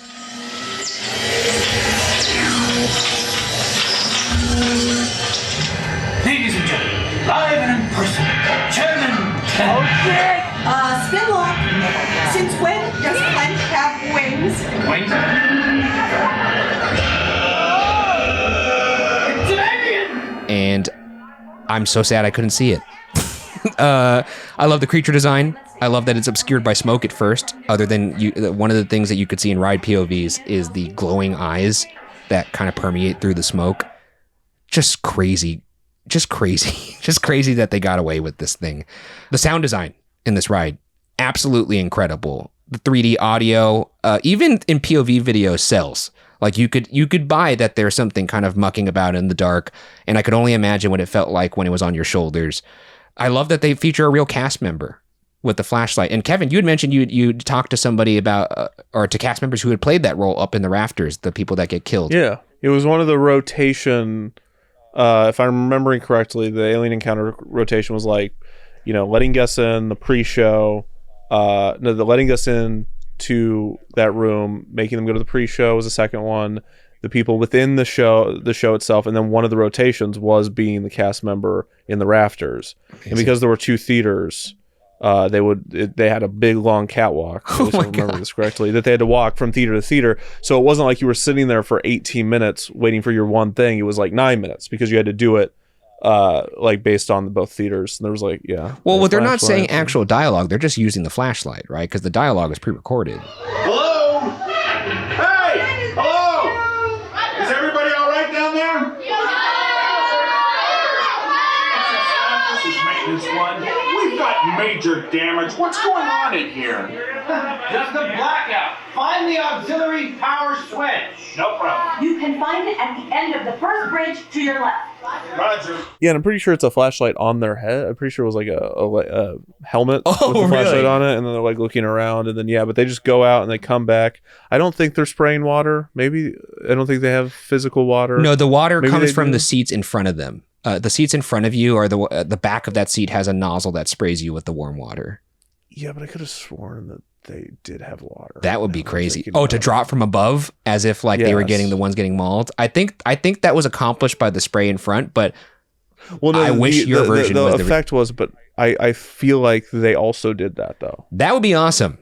I mean, they do that at Trader Sam's. I remember one story specifically that one of the cast members mentioned that there was like a celebrity there. I forget who it was, but they poured like all the water on just them. So and I don't remember if they had gotten water in a different way, or I don't know how that happened. Now I got to go back and see. I didn't think any of this would be relevant. Now I'm thinking back into interviews from a long time ago for a project that's slow cooking. Yeah. Anyways, yeah. So I don't know. I don't think it was a consistent thing with the water, but I know that some had water at some point. There's water. I just love the audio of you stressing out, and then we just cut to this skeleton face. It's gonna. I can't wait to see that. I'm shaking in my bones. I also love the night vision setup. The idea that they set up the conceit that we are getting live feed from the cast member up ahead, or in the universe, the mechanic that's trying to fix the power. Because basically what they set up is a found footage movie in a show. Like, found footage is so effective just because you're put into the POV of the person. It feels more real. And when you're already in a tactile environment that already feels very real, and now you have to watch a night vision cam of somebody getting killed, it's just, whoever thought of all this stuff is a menace. I feel like they must have had a baseline of what they wanted it to be, and then every day they just added like, well, what if this happened and made it this much worse? It's beautiful. I wish they would do something like this again. One of the ride videos, or not the ride videos, but the show videos I watched, there's a quote in the show where it says, folks, there's nothing to be afraid of. And that's the maintenance man saying that. And in this video, there's a kid in the audience, and he screams loud, "Oh, yes, there is." Folks, there's nothing to be afraid of. I'll have this puppy up and running in a flash. And it's really funny. I actually thought that was part of the script, and I did find out that was just a kid in the theater who was terrified. I love the audience actors that are placed into this, like as part of the soundscape. Like there's one part where when the alien's like running around, and after he's killed the maintenance man, one of the audience actors says, "Don't eat me, eat this one." And you just hear people screaming. It's just the controlled chaos. I think it's really hard to pull off controlled chaos in any kind of medium, and especially a theme park ride where everything is so regulated, and you're sitting in a seat that has restraints and there's safety protocols and all that kind of stuff. But to pull off chaos, I don't know if it's been done this well. And then the last couple of goods I have here, I think the genius of making most of the scary stuff happen in the complete darkness is really smart and probably saved them a lot of money, but it's one of the tried and true facts of Hollywood, is that what the audience could imagine in their mind is so much worse than what you could show them. And, that was like, part of like the strategy for something like Jaws or any horror movie where you barely see the creature or the monster till the end. And I think that works to great effect here. And then the last thing I wrote is just, I don't know why this is last, but the pressure on the shoulders and the hot breath down your neck. I could only imagine what it would have felt like. I kind of got a version of it with Stitch, but I imagine in this context it would have been spectacular. That does it for my goods. Do you guys got anything else that you want to talk about that really stands out to you about this ride? I'll add that I think it really helps that there's so many people in that theater, because like other like scary rides you go in, like you're kind of just with a few people, you're by yourself. But I think everyone collectively contributes to the experience with all the screaming. Yes. Which, like, if you watch these videos, like, holy crap, I've never heard so it sounds like people are being murdered. And then that just makes it all the more scary. So that's pretty neat. And I think the connection to Tomorrowland itself, because this is in the Tomorrowland. It's what is the actual building that this is in? It's not the Science Center. It's a convention center. Yeah. So the Science Center is Timekeeper, and the Metropolitan Science Center, and this. So I love that it's in the Tomorrowland Interplanetary Convention Center. I'm reading, and I love that. And then I also love just that it was like this era of Imagineering where it was just they're clearly coming into the modern era of like building story-based rides. But they're stuck with all of these tone-based like layouts. Yeah. And like and Timekeeper's also like it was originally built for Paris, but it was just such a great example of this of like how do we make Circle Vision into a story when Circle Vision was never supposed to be that? And this is the same thing, like Mission to Mars, the Flight to the Moon, like so simple, but this is such a modern like multi-act story. And so I just love that it's just like, okay, we're not changing the space, like the dimensions of the space. We're just like, how can we make this into a modern story? And I love that they kept the theater in the round and just like modified it and stuff, put the tube up and just stuff like that. It's also sometimes like logistical limitations provide creative challenges that result in really cool shit. And I think the fact that they had to work with this theater, who knows if we ever get an idea this crazy. Moving on to the bads. I don't have many here because I love this ride. First bad is I'm sad it's no longer around.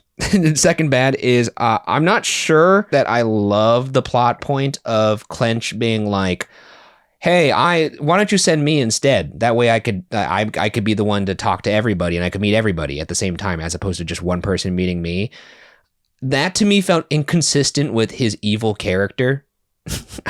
Yeah. And especially if this is a guy that knows his teleportation device burns people, it made it feel more like the Skippy thing was an accident and not actually something that happens every time, which just takes away from the whole evil nature of that scene. So I kind of wish that there was just a different way that we got the alien in the theater. Like what if it was like I don't know, maybe like just a general targeting malfunction or something like that. I just think the whole idea that the reason why it's there is because Clench had like a change of heart. It feels clunky to me. It happens really quick.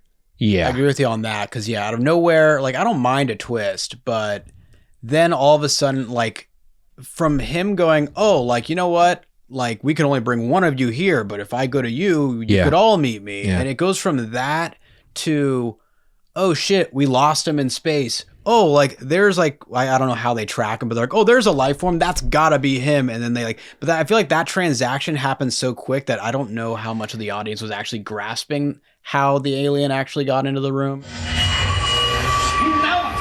Another planet in our transmission path. It must have intercepted the signal. What? Wait, I got something. Could boost the power and send it to Earth. Well, what if it's not him? Of course it's him. Send him to Earth.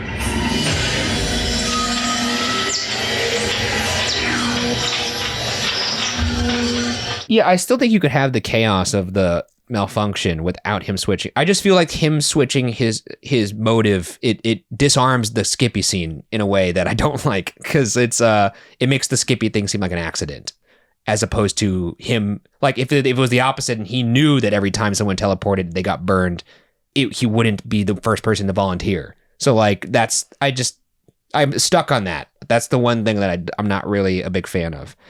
And then the last bad I wrote, I already talked about, is that I wish we could have seen the alien version, though I'm torn on this because I do like that it's somewhat a somewhat original idea because of its absence, because it's not a fully original idea because it had some basis as Alien first, but at the same time, I do love Alien. But I think I love original ideas more. So I think I've landed on, I'm happy this ended up being what it was, but I do wish there was an Alien attraction somewhere else. And that's the last bad I have for the ride. Really the only one being the clench switch up is the one that bothers me. If we're to nitpick the end, but once again, I wasn't there. I was going to say wasn't the there end in too. person, but supposedly it explodes when like the capsule closes, but like visually I didn't like, I wasn't really convinced of that, but maybe it's different in person.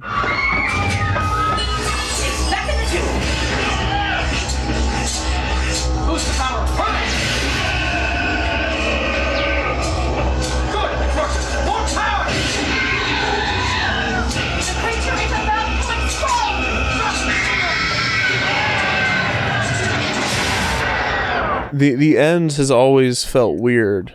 Like it kind of, it's like hard to end this attraction. Yeah, without it killing everybody.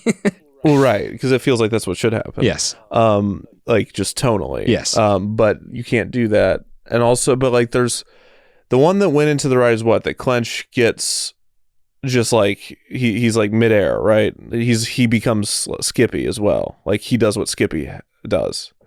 Isn't that what it is? Yeah, because I guess like they tried to teleport him. Yeah, it got interfered with, and then Clench is like gone. Yeah, because I guess he changes plans so quick. I guess that his team is like, oh shit, and like they make a mistake because they're trying to, I guess, reverse it and send him out, and he's like rushing. Oh, them. so maybe he went to a different planet or something. Maybe, it's kind of unclear. It seems like he just gets lost in space. I don't know if this was always the version, but there is a version where he comes back at the end.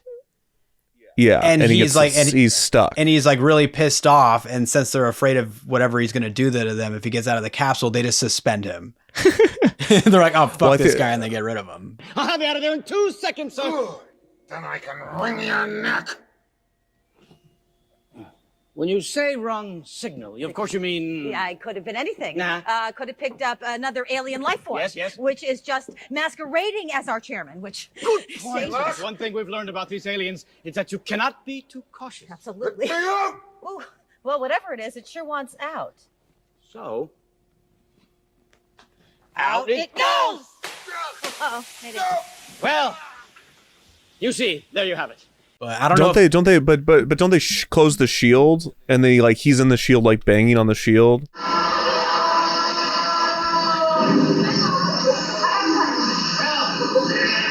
see, a little glitch here and there, but I think you get the idea. The access technology and all of that. We really apologize for the inconvenience, but after all, it does take time to seize the future. As you exit, you can hear him saying like, "Let me out, let me out." Oh, maybe that's it. Am I crazy? That's the soft opening version, though. That's not the main version. I just don't like how hastily they're able to get rid of the alien. It feels odd that they're able to like get this thing back in the tube and get it out of there. Because of what they lured in by like, I guess screaming, like getting a scream produced from the tube or something. I don't know. Like It's very convoluted. That's one thing, and that happens really quick. Honestly, it is a good point to bring up the ending. I loved the other parts of the ride so much that I'm just like, whatever. Like, yeah, I mean, I get you have to get us out of there. I empathize with the Imagineers in that the logical ending for this ride is that alien kills every single person in that theater.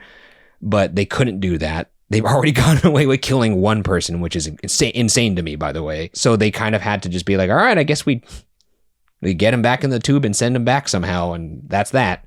It does kind of feel like the bow is tied rather, quickly, but it is what it is. Oh, here's something I forgot about. Did you know that originally there's a laser effect on top of the show building? It was supposed to go bzz into the sky. I didn't know that.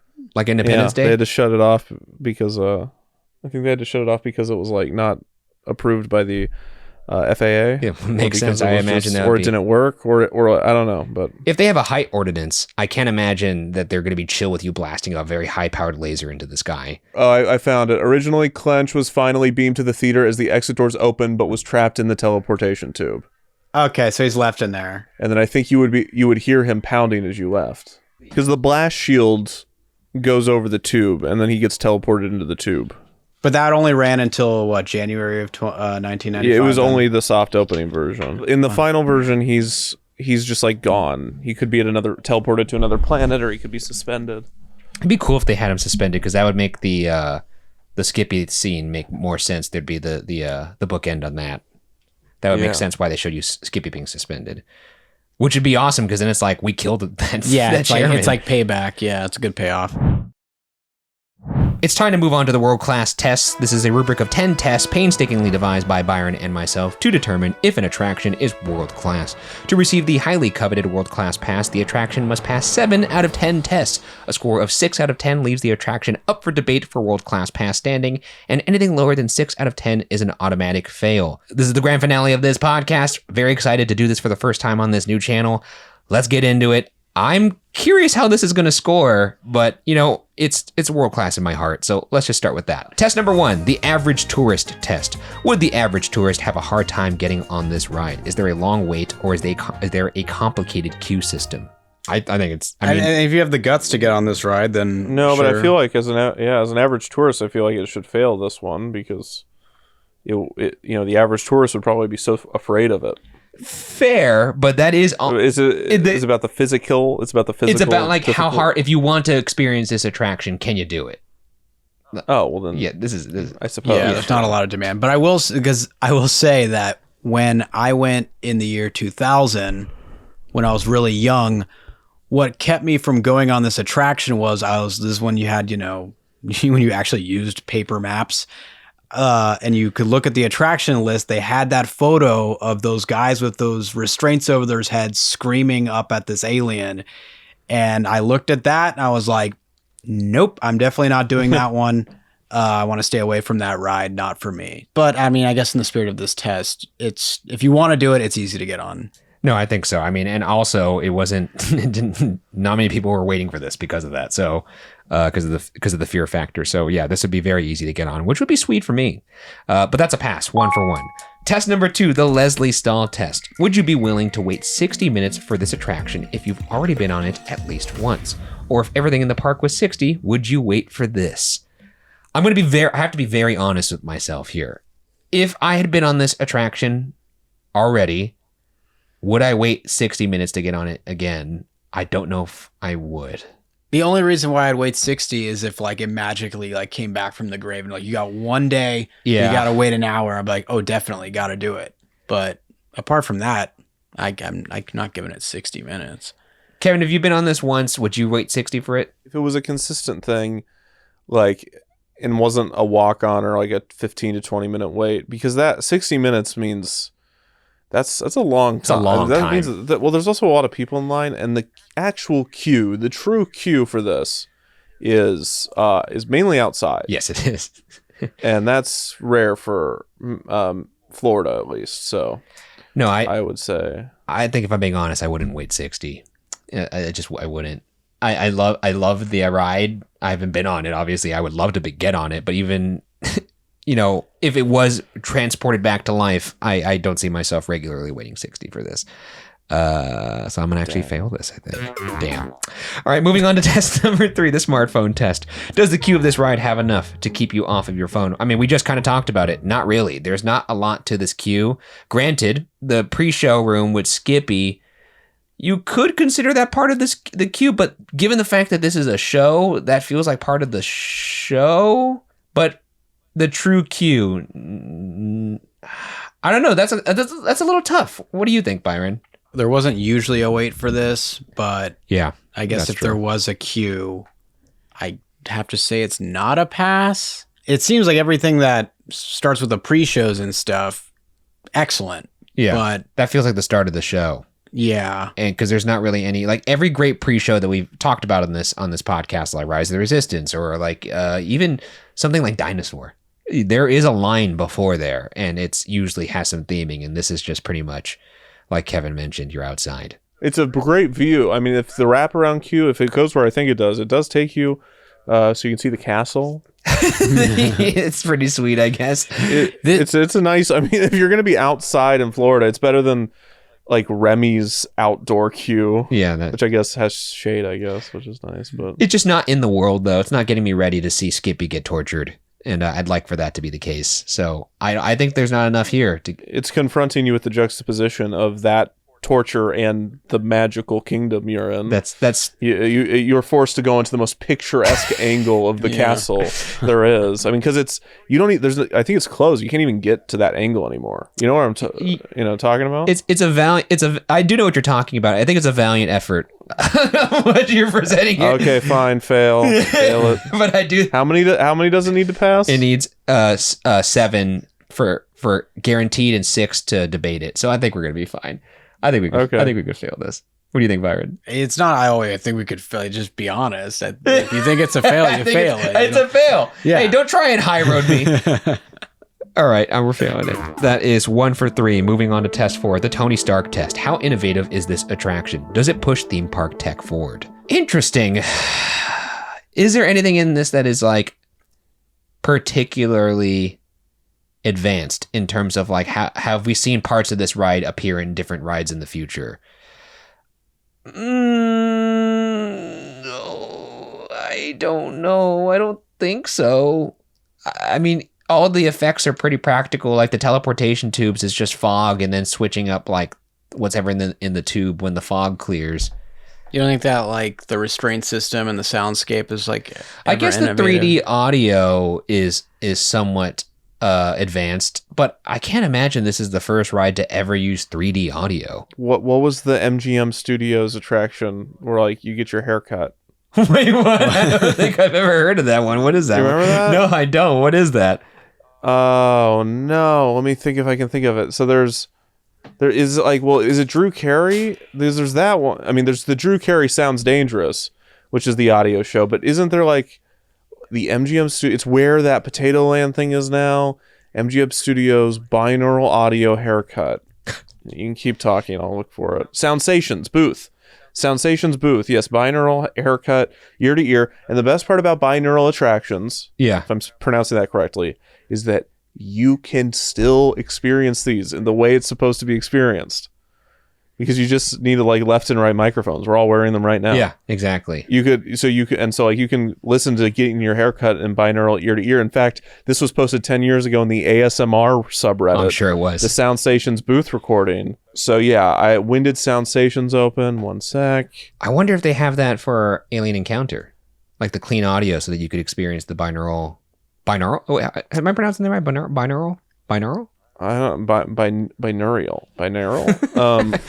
I don't know if Soundstations predates extraterrestrial binaural audio 3D soundscape, it might actually not work. So I unfortunately don't think there's anything too crazy. There's no argument for like combining the binaural with all the visual stuff going on with the water effects. That's the thing. It's not really anything visually happening either. It's just kind of like throwing it all into the same soup. I don't think there's anything tech-wise that pushes anything forward here. Does anything interesting happen with the tube and the glass shattering? And I mean, it's like, I guess it's all sound design, right? I think there's Skippy's disappearance. Yeah, it's a mirrors trick. But that's also kind of probably, you could say that's like a 1910s magician. Yeah, that's kind of like a Pepper's Ghost almost, kind of something. Like all right. Was Sir the most advanced A100? They always say that the most advanced A100 we've ever built. I mean, I know this was the crown jewel of Tomorrowland when they were redoing it. And they definitely spent some money on this ride, but I unfortunately do think it was using a lot of existing tech. Like, but then again, Lucas, didn't you say Lucas came on because of the binaural audio? Like he had some sort of deal. Yeah, well, the pitching of the show to realize the binaural audio was part of it, but as far as the tech goes, it was something that already existed. Yeah, that they thought could be implemented in a creative way. I think we're all kind of dancing around the truth here, which is there isn't anything. And these like multi-sensories like shows already existed. Honey, I Shrunk the Audience already existed. Yeah, I think the thing is it pushed theme parks forward. I think in terms of pushing the envelope thematically and what you could do with tone. But I don't think that has any bearing on this test. So I unfortunately think it's a fail. Yeah, I got nothing there. It's a fail. I got to be honest. I think that's a fail. Yeah, right. Moving, that's 1 for 4. Number 5, the Hollywood test. Can this attraction be adapted for the silver screen? Does it have a comprehensible story? Or does it present a fleshed out enough world that can provide fodder for an adaptation in the future if it's based off something that already exists? I think this could easily be a film. I would watch this film. Like, I think that it had a spin-off attraction with more shot with it, and so I think it deserves that. Also, like, I love not even just the alien part, the world building. I love the XS Corporation. You could say that the corporation is a satire for the evil corporations of today and yesterday. I do think this is a pretty cool story, and I would watch a movie about this. And I'd be excited to see who plays the cast.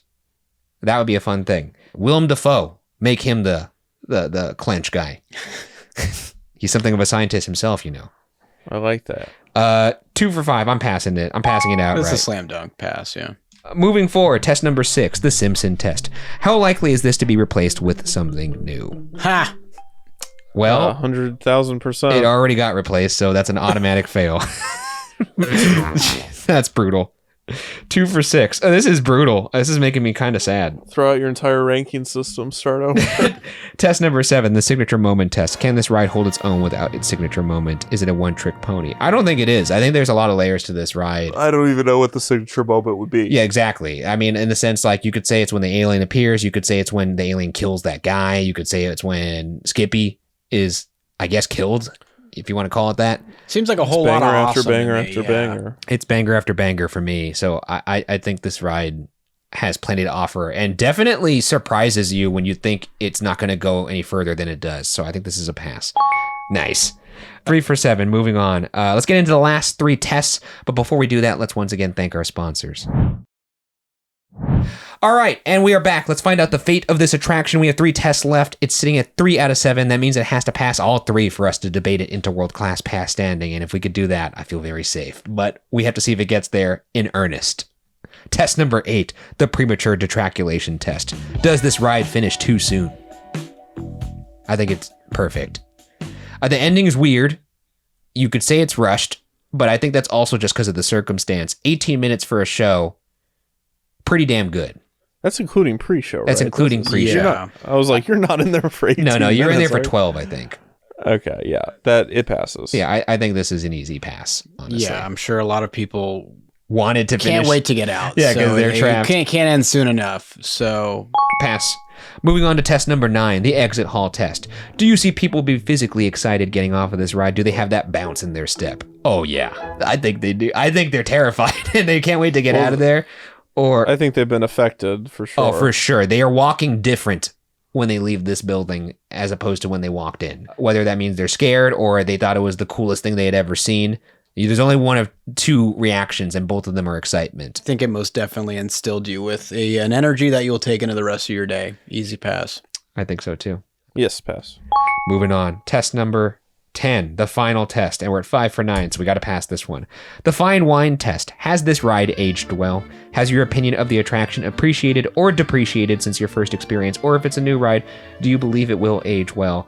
Now, seeing as how this is a defunct attraction, we only really have our context now and the public reception of it when it first came out. The public did not particularly enjoy this. I think it was underappreciated in its time and what it was trying to do. And I think it has a whole new appreciation for it now. So I think by that virtue, it definitely has aged well to the point where people would be stoked if it came back. Absolutely. It did age like fine wine in that it's the strangeness surrounding its production and also the strangeness of its existence. The stuff that originally people didn't like about it is what people love about it. I also think that's great. That's true. This is an attraction that functions the best on a VHS-C handheld JVC camera. The shakiness of these videos. Yeah. Of like trying to find any source of light. It just like is such a great way for this attraction to like be archived and remembered. But also, having gone on Stitch, I can say that Stitch is slightly frightening, and that's without it being dialed up to a 10. That's like it being completely nerfed and neutered. Right. And I do feel like if this was around today, it would still be very, very scary. And I think you made a great point. When something is hated for certain reasons, but then later it's loved for those exact same reasons, I don't know how you could say something's aged better than that alone. I would give a lot to be able to experience this attraction in person. Can you think of one attraction you'd rather bring back at Disney World? No. Horizons. Oh, that'd be a popular response. Yeah, I could see people saying that, yeah. Journey into Imagination. I feel Their like first version, right?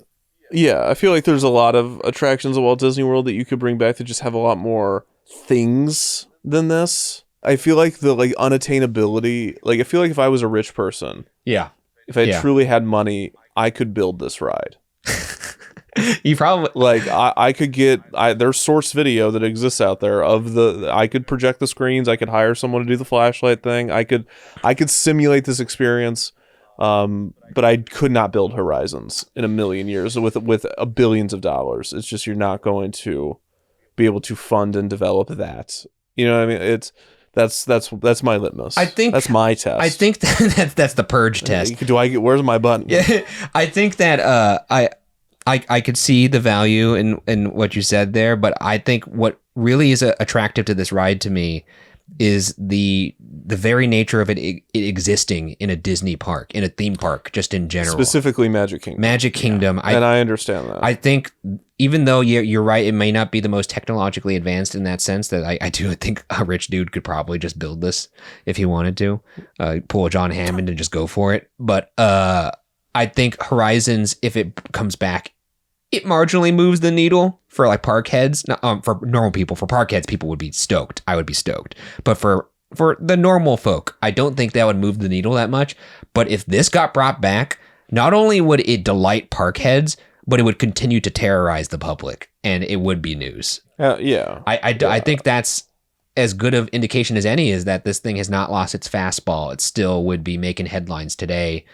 And probably more appreciated today. So I think this is a pass for me. Back when this ride came out, Disney wasn't really jumping into the foray of PG-13, content and stuff like that. So I feel like over time, people are more willing to bring these more adult tones and frightening things into the Disney parks. Not saying that this is still probably still a little too intense for Magic Kingdom, but I love it that way. Yeah. But yeah, I think once again, that's easy pass here. Is this a pass across the board? Pass. Nice. All right, and that's that. That buzzer beater. That scores with a 6 out of 10, which means it's in debate land. Let's start with Kevin.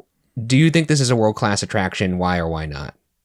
What is the definition of world-class attraction? It could be whatever you want. I mean, a world-class attraction to me is something that offers something that could only be found in this attraction, or at this is in a certain tier of class, I suppose. I'm trying to figure out what is actually the best way. Some people say it's an attraction that you're willing to travel to, or it's worth visiting a park for. I think that's a little intense, but I do think sure. I can understand. I think I get it. If I had to put on my objectivity hat, and it's going to be wild. I love this attraction. But as far if you removed everything about the production of it and everything about its history and everything that makes me fascinated with it and the context of it being in Tomorrowland 1994 and just it exists, if this is just in a warehouse at MGM Studios, no, it's not a world-class attraction. Interesting. But because it's a Magic Kingdom, because there's all this history, because it fits into the grander story of Tomorrowland 1994, I think...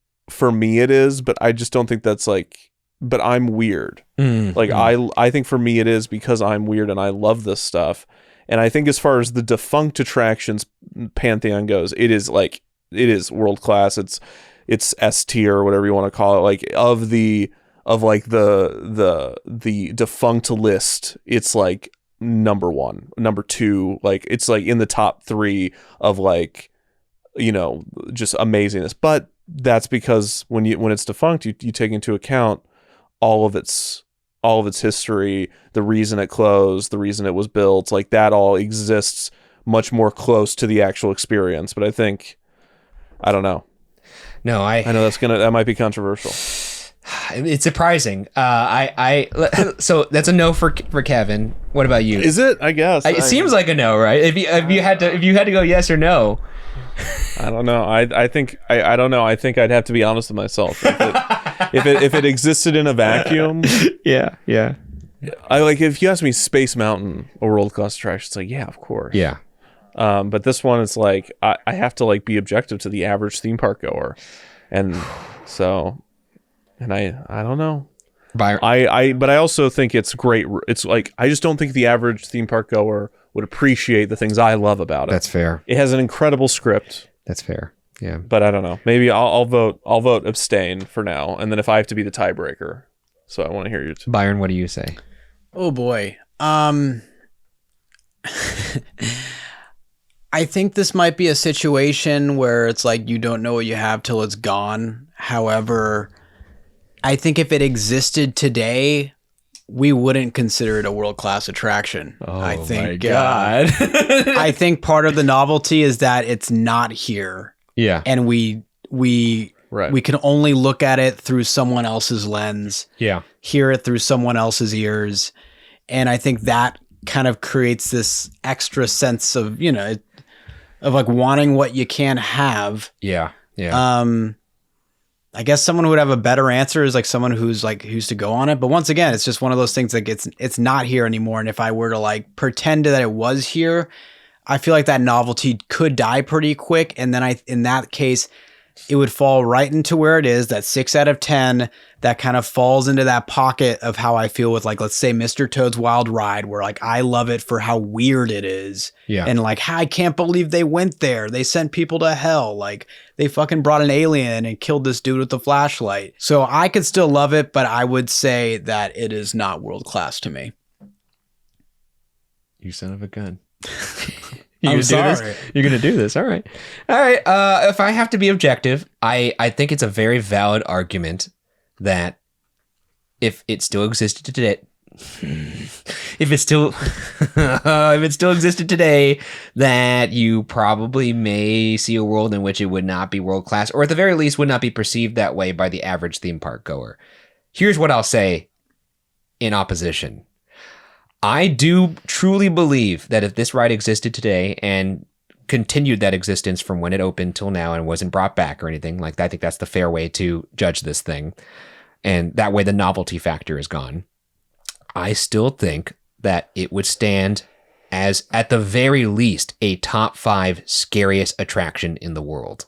I truly believe it might be the scariest, and it's hard for me to outright say that because I haven't experienced it other than through ride footage, but I've been on some pretty scary rides, namely the one even that I alluded to earlier at Alton Towers, the Nemesis walkthrough, and that was a scary attraction, and it's hard to count the fact that the novelty of it being in Magic Kingdom. It's hard to count that against it because I do think the fact that it sits in Magic Kingdom, it's using that kind of association to prey on you, essentially, so that when you see a creature that looks as cute as Skippy, naturally you think, oh, this is going to end great. Look how cute he is. And then they set him on fire, essentially, and then kill him. And then in the next room, they kill a cast member. I think it's really, I don't know if that could be taken away from the argument of what it is. Like it's hard to argue about it in a vacuum for me. Like it's like if you were to take this ride and put it in any other park, maybe that isn't as effective, but the fact that it is and the audience that goes there, it adds to it. It adds to your expectations, which almost feels like it's inherent with the ride in a way. So I truly do think it's one of the scariest rides ever made. And I think if it existed today, it would be one of the scariest rides in existence. And I think because it has that classification where there's only a handful of rides in the world that are as scary as this ride, if not this is the scariest ride, I think it is world class in that sense because it has that offering. Well, I'll be the tiebreaker. Okay, so go ahead. I was just saying, this is a heavy caveat that I am an enormous horror fan. I love spooky season. Anything scary is something I'm interested in. So it is definitely made for someone like me. But yeah, I think because it's one of the rare offerings in the world that offers this kind of scary experience, I would say it's world class. No, I will remove my abstain, and I will say it is not a world-class attraction. He's not going to even make the argument. He's just going to be like, nah.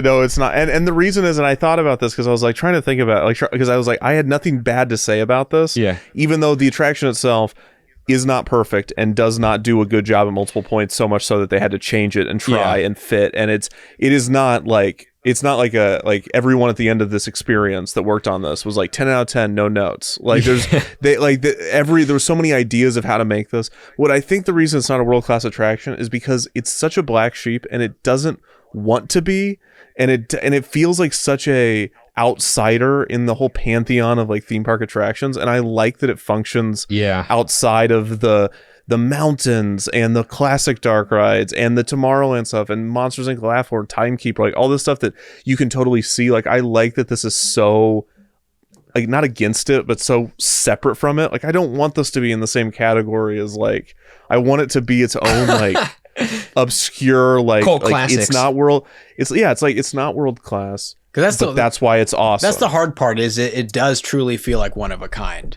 You know, I think the fact that it doesn't deserve to be in a category. You know what I mean? I think because I think it's world class, and the majority doesn't think it's world class.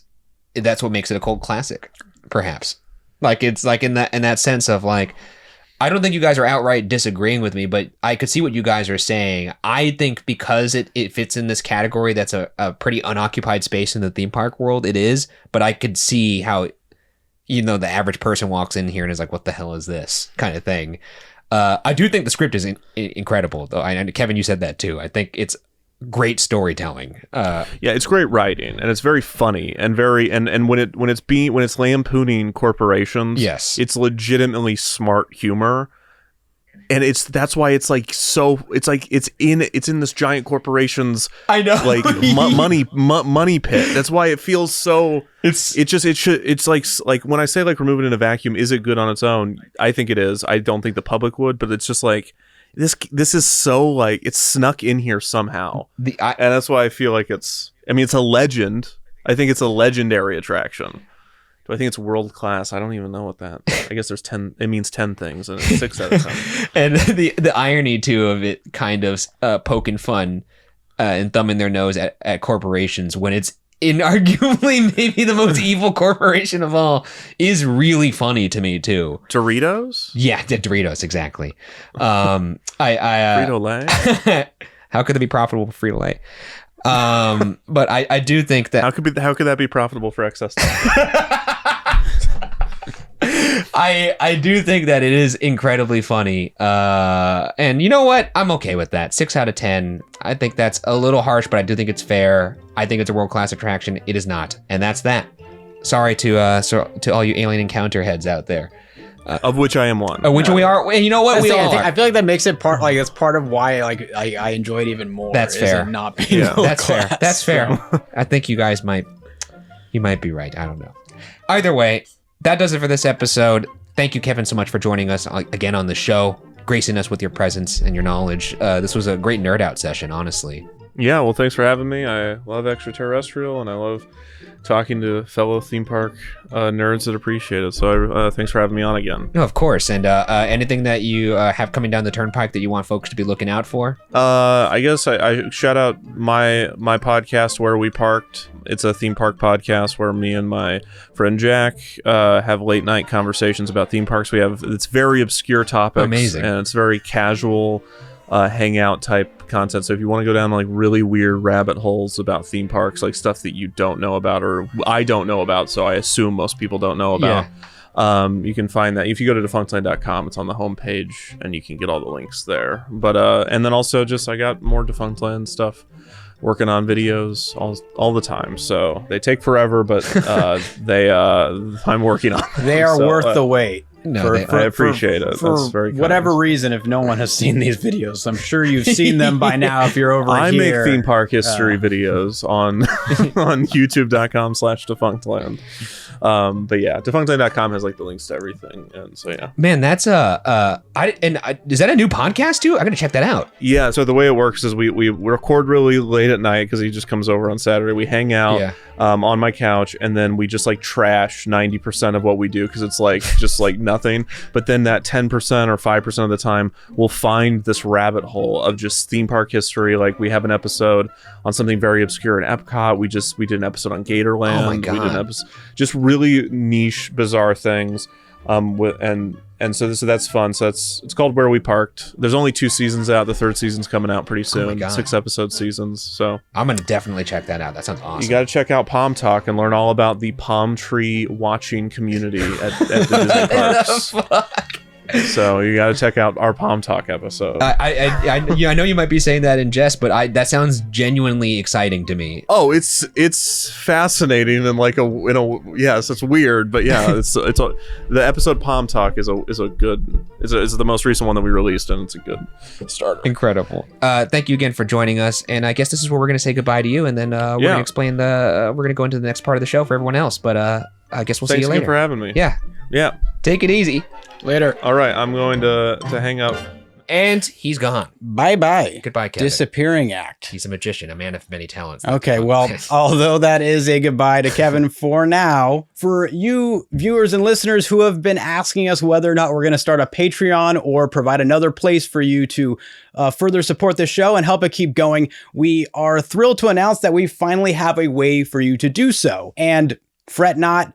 The same show every Tuesday, whether you're watching on YouTube or listening wherever you get your podcast, going to be dropping for free, just like it has been, just like the episode you just listened to or watched today. Every Tuesday still. Every Tuesday. What we're about to talk about is just all the bonus content for all of you who are interested in finding an additional way to support the show. With that being said, we have decided to partner with Fourth Wall, which is like Patreon. We just found it to be a little more content creator friendly and provide a more streamlined, authentic, and affordable FYA experience for all of you who are interested in providing that further support. This probably won't come as a surprise to any of you, but, well, I'm just going to say it. Making FYA is the best job on the planet. We really feel that way. And despite how fun the work is, it does take a considerable amount of time, and it can't function as a full-time job on its own. But now, thanks to Fourth Wall, I'll be able to make it a full-time job, which will give me the time and financial support to not only continue producing the main show for free, that drops every Tuesday, as I just mentioned, but also give me the ability to produce 3 bonus shows that will be up there on that Fourth Wall. Let's be real, times are tough out there, so please prioritize you.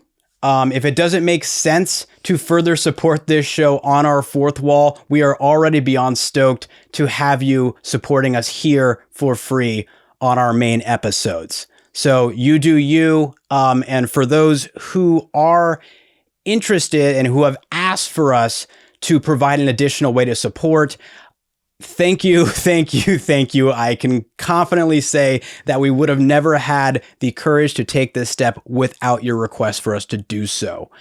We are extremely excited with what we're cooking up on our Fourth Wall, which, by the way, if you are interested in supporting us there, you could go ahead and head over to fyapod.com. Simple as that, fyapod.com, where we will be featuring, like I said, those aforementioned 3 bonus shows. And speaking of those 3 bonus shows, I'm gonna toss it over to Ryan. That's right. So what are these 3 bonus shows, you might be asking? Also, for the record, we are going to be referring to you folks who do decide graciously to join us over on the Fourth Wall at fyapod.com as park hoppers. Because, you're like, you're hopping from like this park to, you get it. And also because he thought FYA holes was too mean. Byron wanted to call you guys FYA holes, and I feel like that's ill-advised. But fair. Hey, that's it's fair. That's just me. Anyways, let's fire up these bonus shows. What are they going to be? The first bonus show is World Class Kangaroo Court, a show that will be a live streamed show. with access to all park hoppers of all tiers over at our fourth wall. The show will be recorded the first Sunday of every month at 10 a.m. Pacific time. But what is World Class Kangaroo Court, you might ask? Well, this is a show where we're going to relitigate the World Class Pass standing of an attraction we've already covered on an episode of For Your Amusement. We'll post 10 polls, one for each World Class test, on FYApod.com a week in advance so that all park hoppers can vote on all 10 of the World Class tests for the attraction we're covering that following Sunday. For instance, the first ride we're actually bringing to court is the first attraction we ever covered, Mickey and Minnie's Runaway Railway. And you can actually head on over to FYApod.com right now to vote on the World Class tests for Mickey and Minnie. In World Class Kangaroo Court, each World Class test will now have 3 votes to consider: my vote, Byron's vote, and the audience's combined vote as a result of the fourth wall poll. But what makes it fun is that when we relitigate on the live stream, we'll not only take your finished aggregate vote into consideration, but we'll also read out compelling arguments made in the live chat of why you voted the way you did. And then we'll take those into consideration as well when we determine our final vote. It's basically the normal show, except the combined life force of all of you will serve as our guest. As always, the majority wins, and it's going to be a goddamn bloodbath. The first court will be in session the first Sunday of October, which is this Sunday, October 6th, where you'll find Mickey and Minnie in the hot seat. We'll see if it remains a 10 out of 10 attraction, or if it, God forbid, even falls out of World Class Pass standing. That's World Class Kangaroo Court, the first bonus show offered over at FYApod.com on our fourth wall. Long story short, if you've had a problem with any of our past rulings, this is the chance for you to help us right our wrongs. Or just cement it as a world-class attraction once and for all. Damn right. It's going to be really wild. I can't wait to get in that live chat with all of you guys.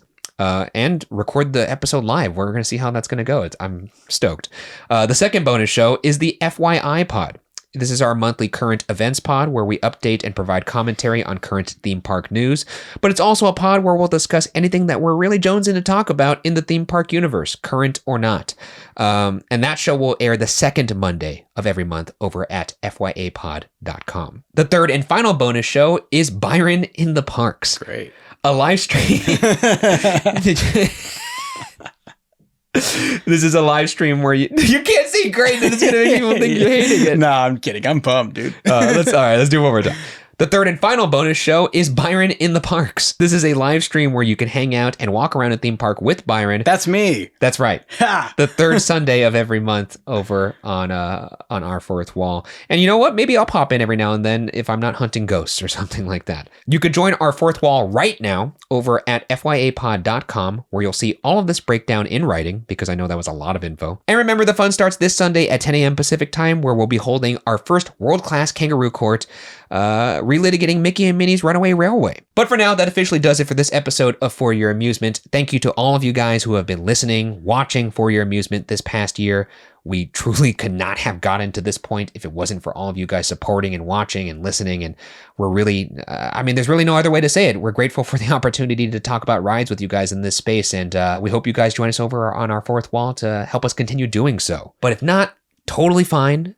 We definitely just appreciate you guys continuing to listen and watch For Your Amusement over here on youtube.com/@FYApod or wherever you get your podcasts. That's right. We're having fun here. We're going to keep having fun here. So thanks for coming along for the ride. Anyways, thank you guys for spending your time with us. We hope you enjoy the rest of your day, and we'll see you guys on the next ride, which will be continuing the spooky theme because this is spooky season, FYA spooky season. We'll see you next time.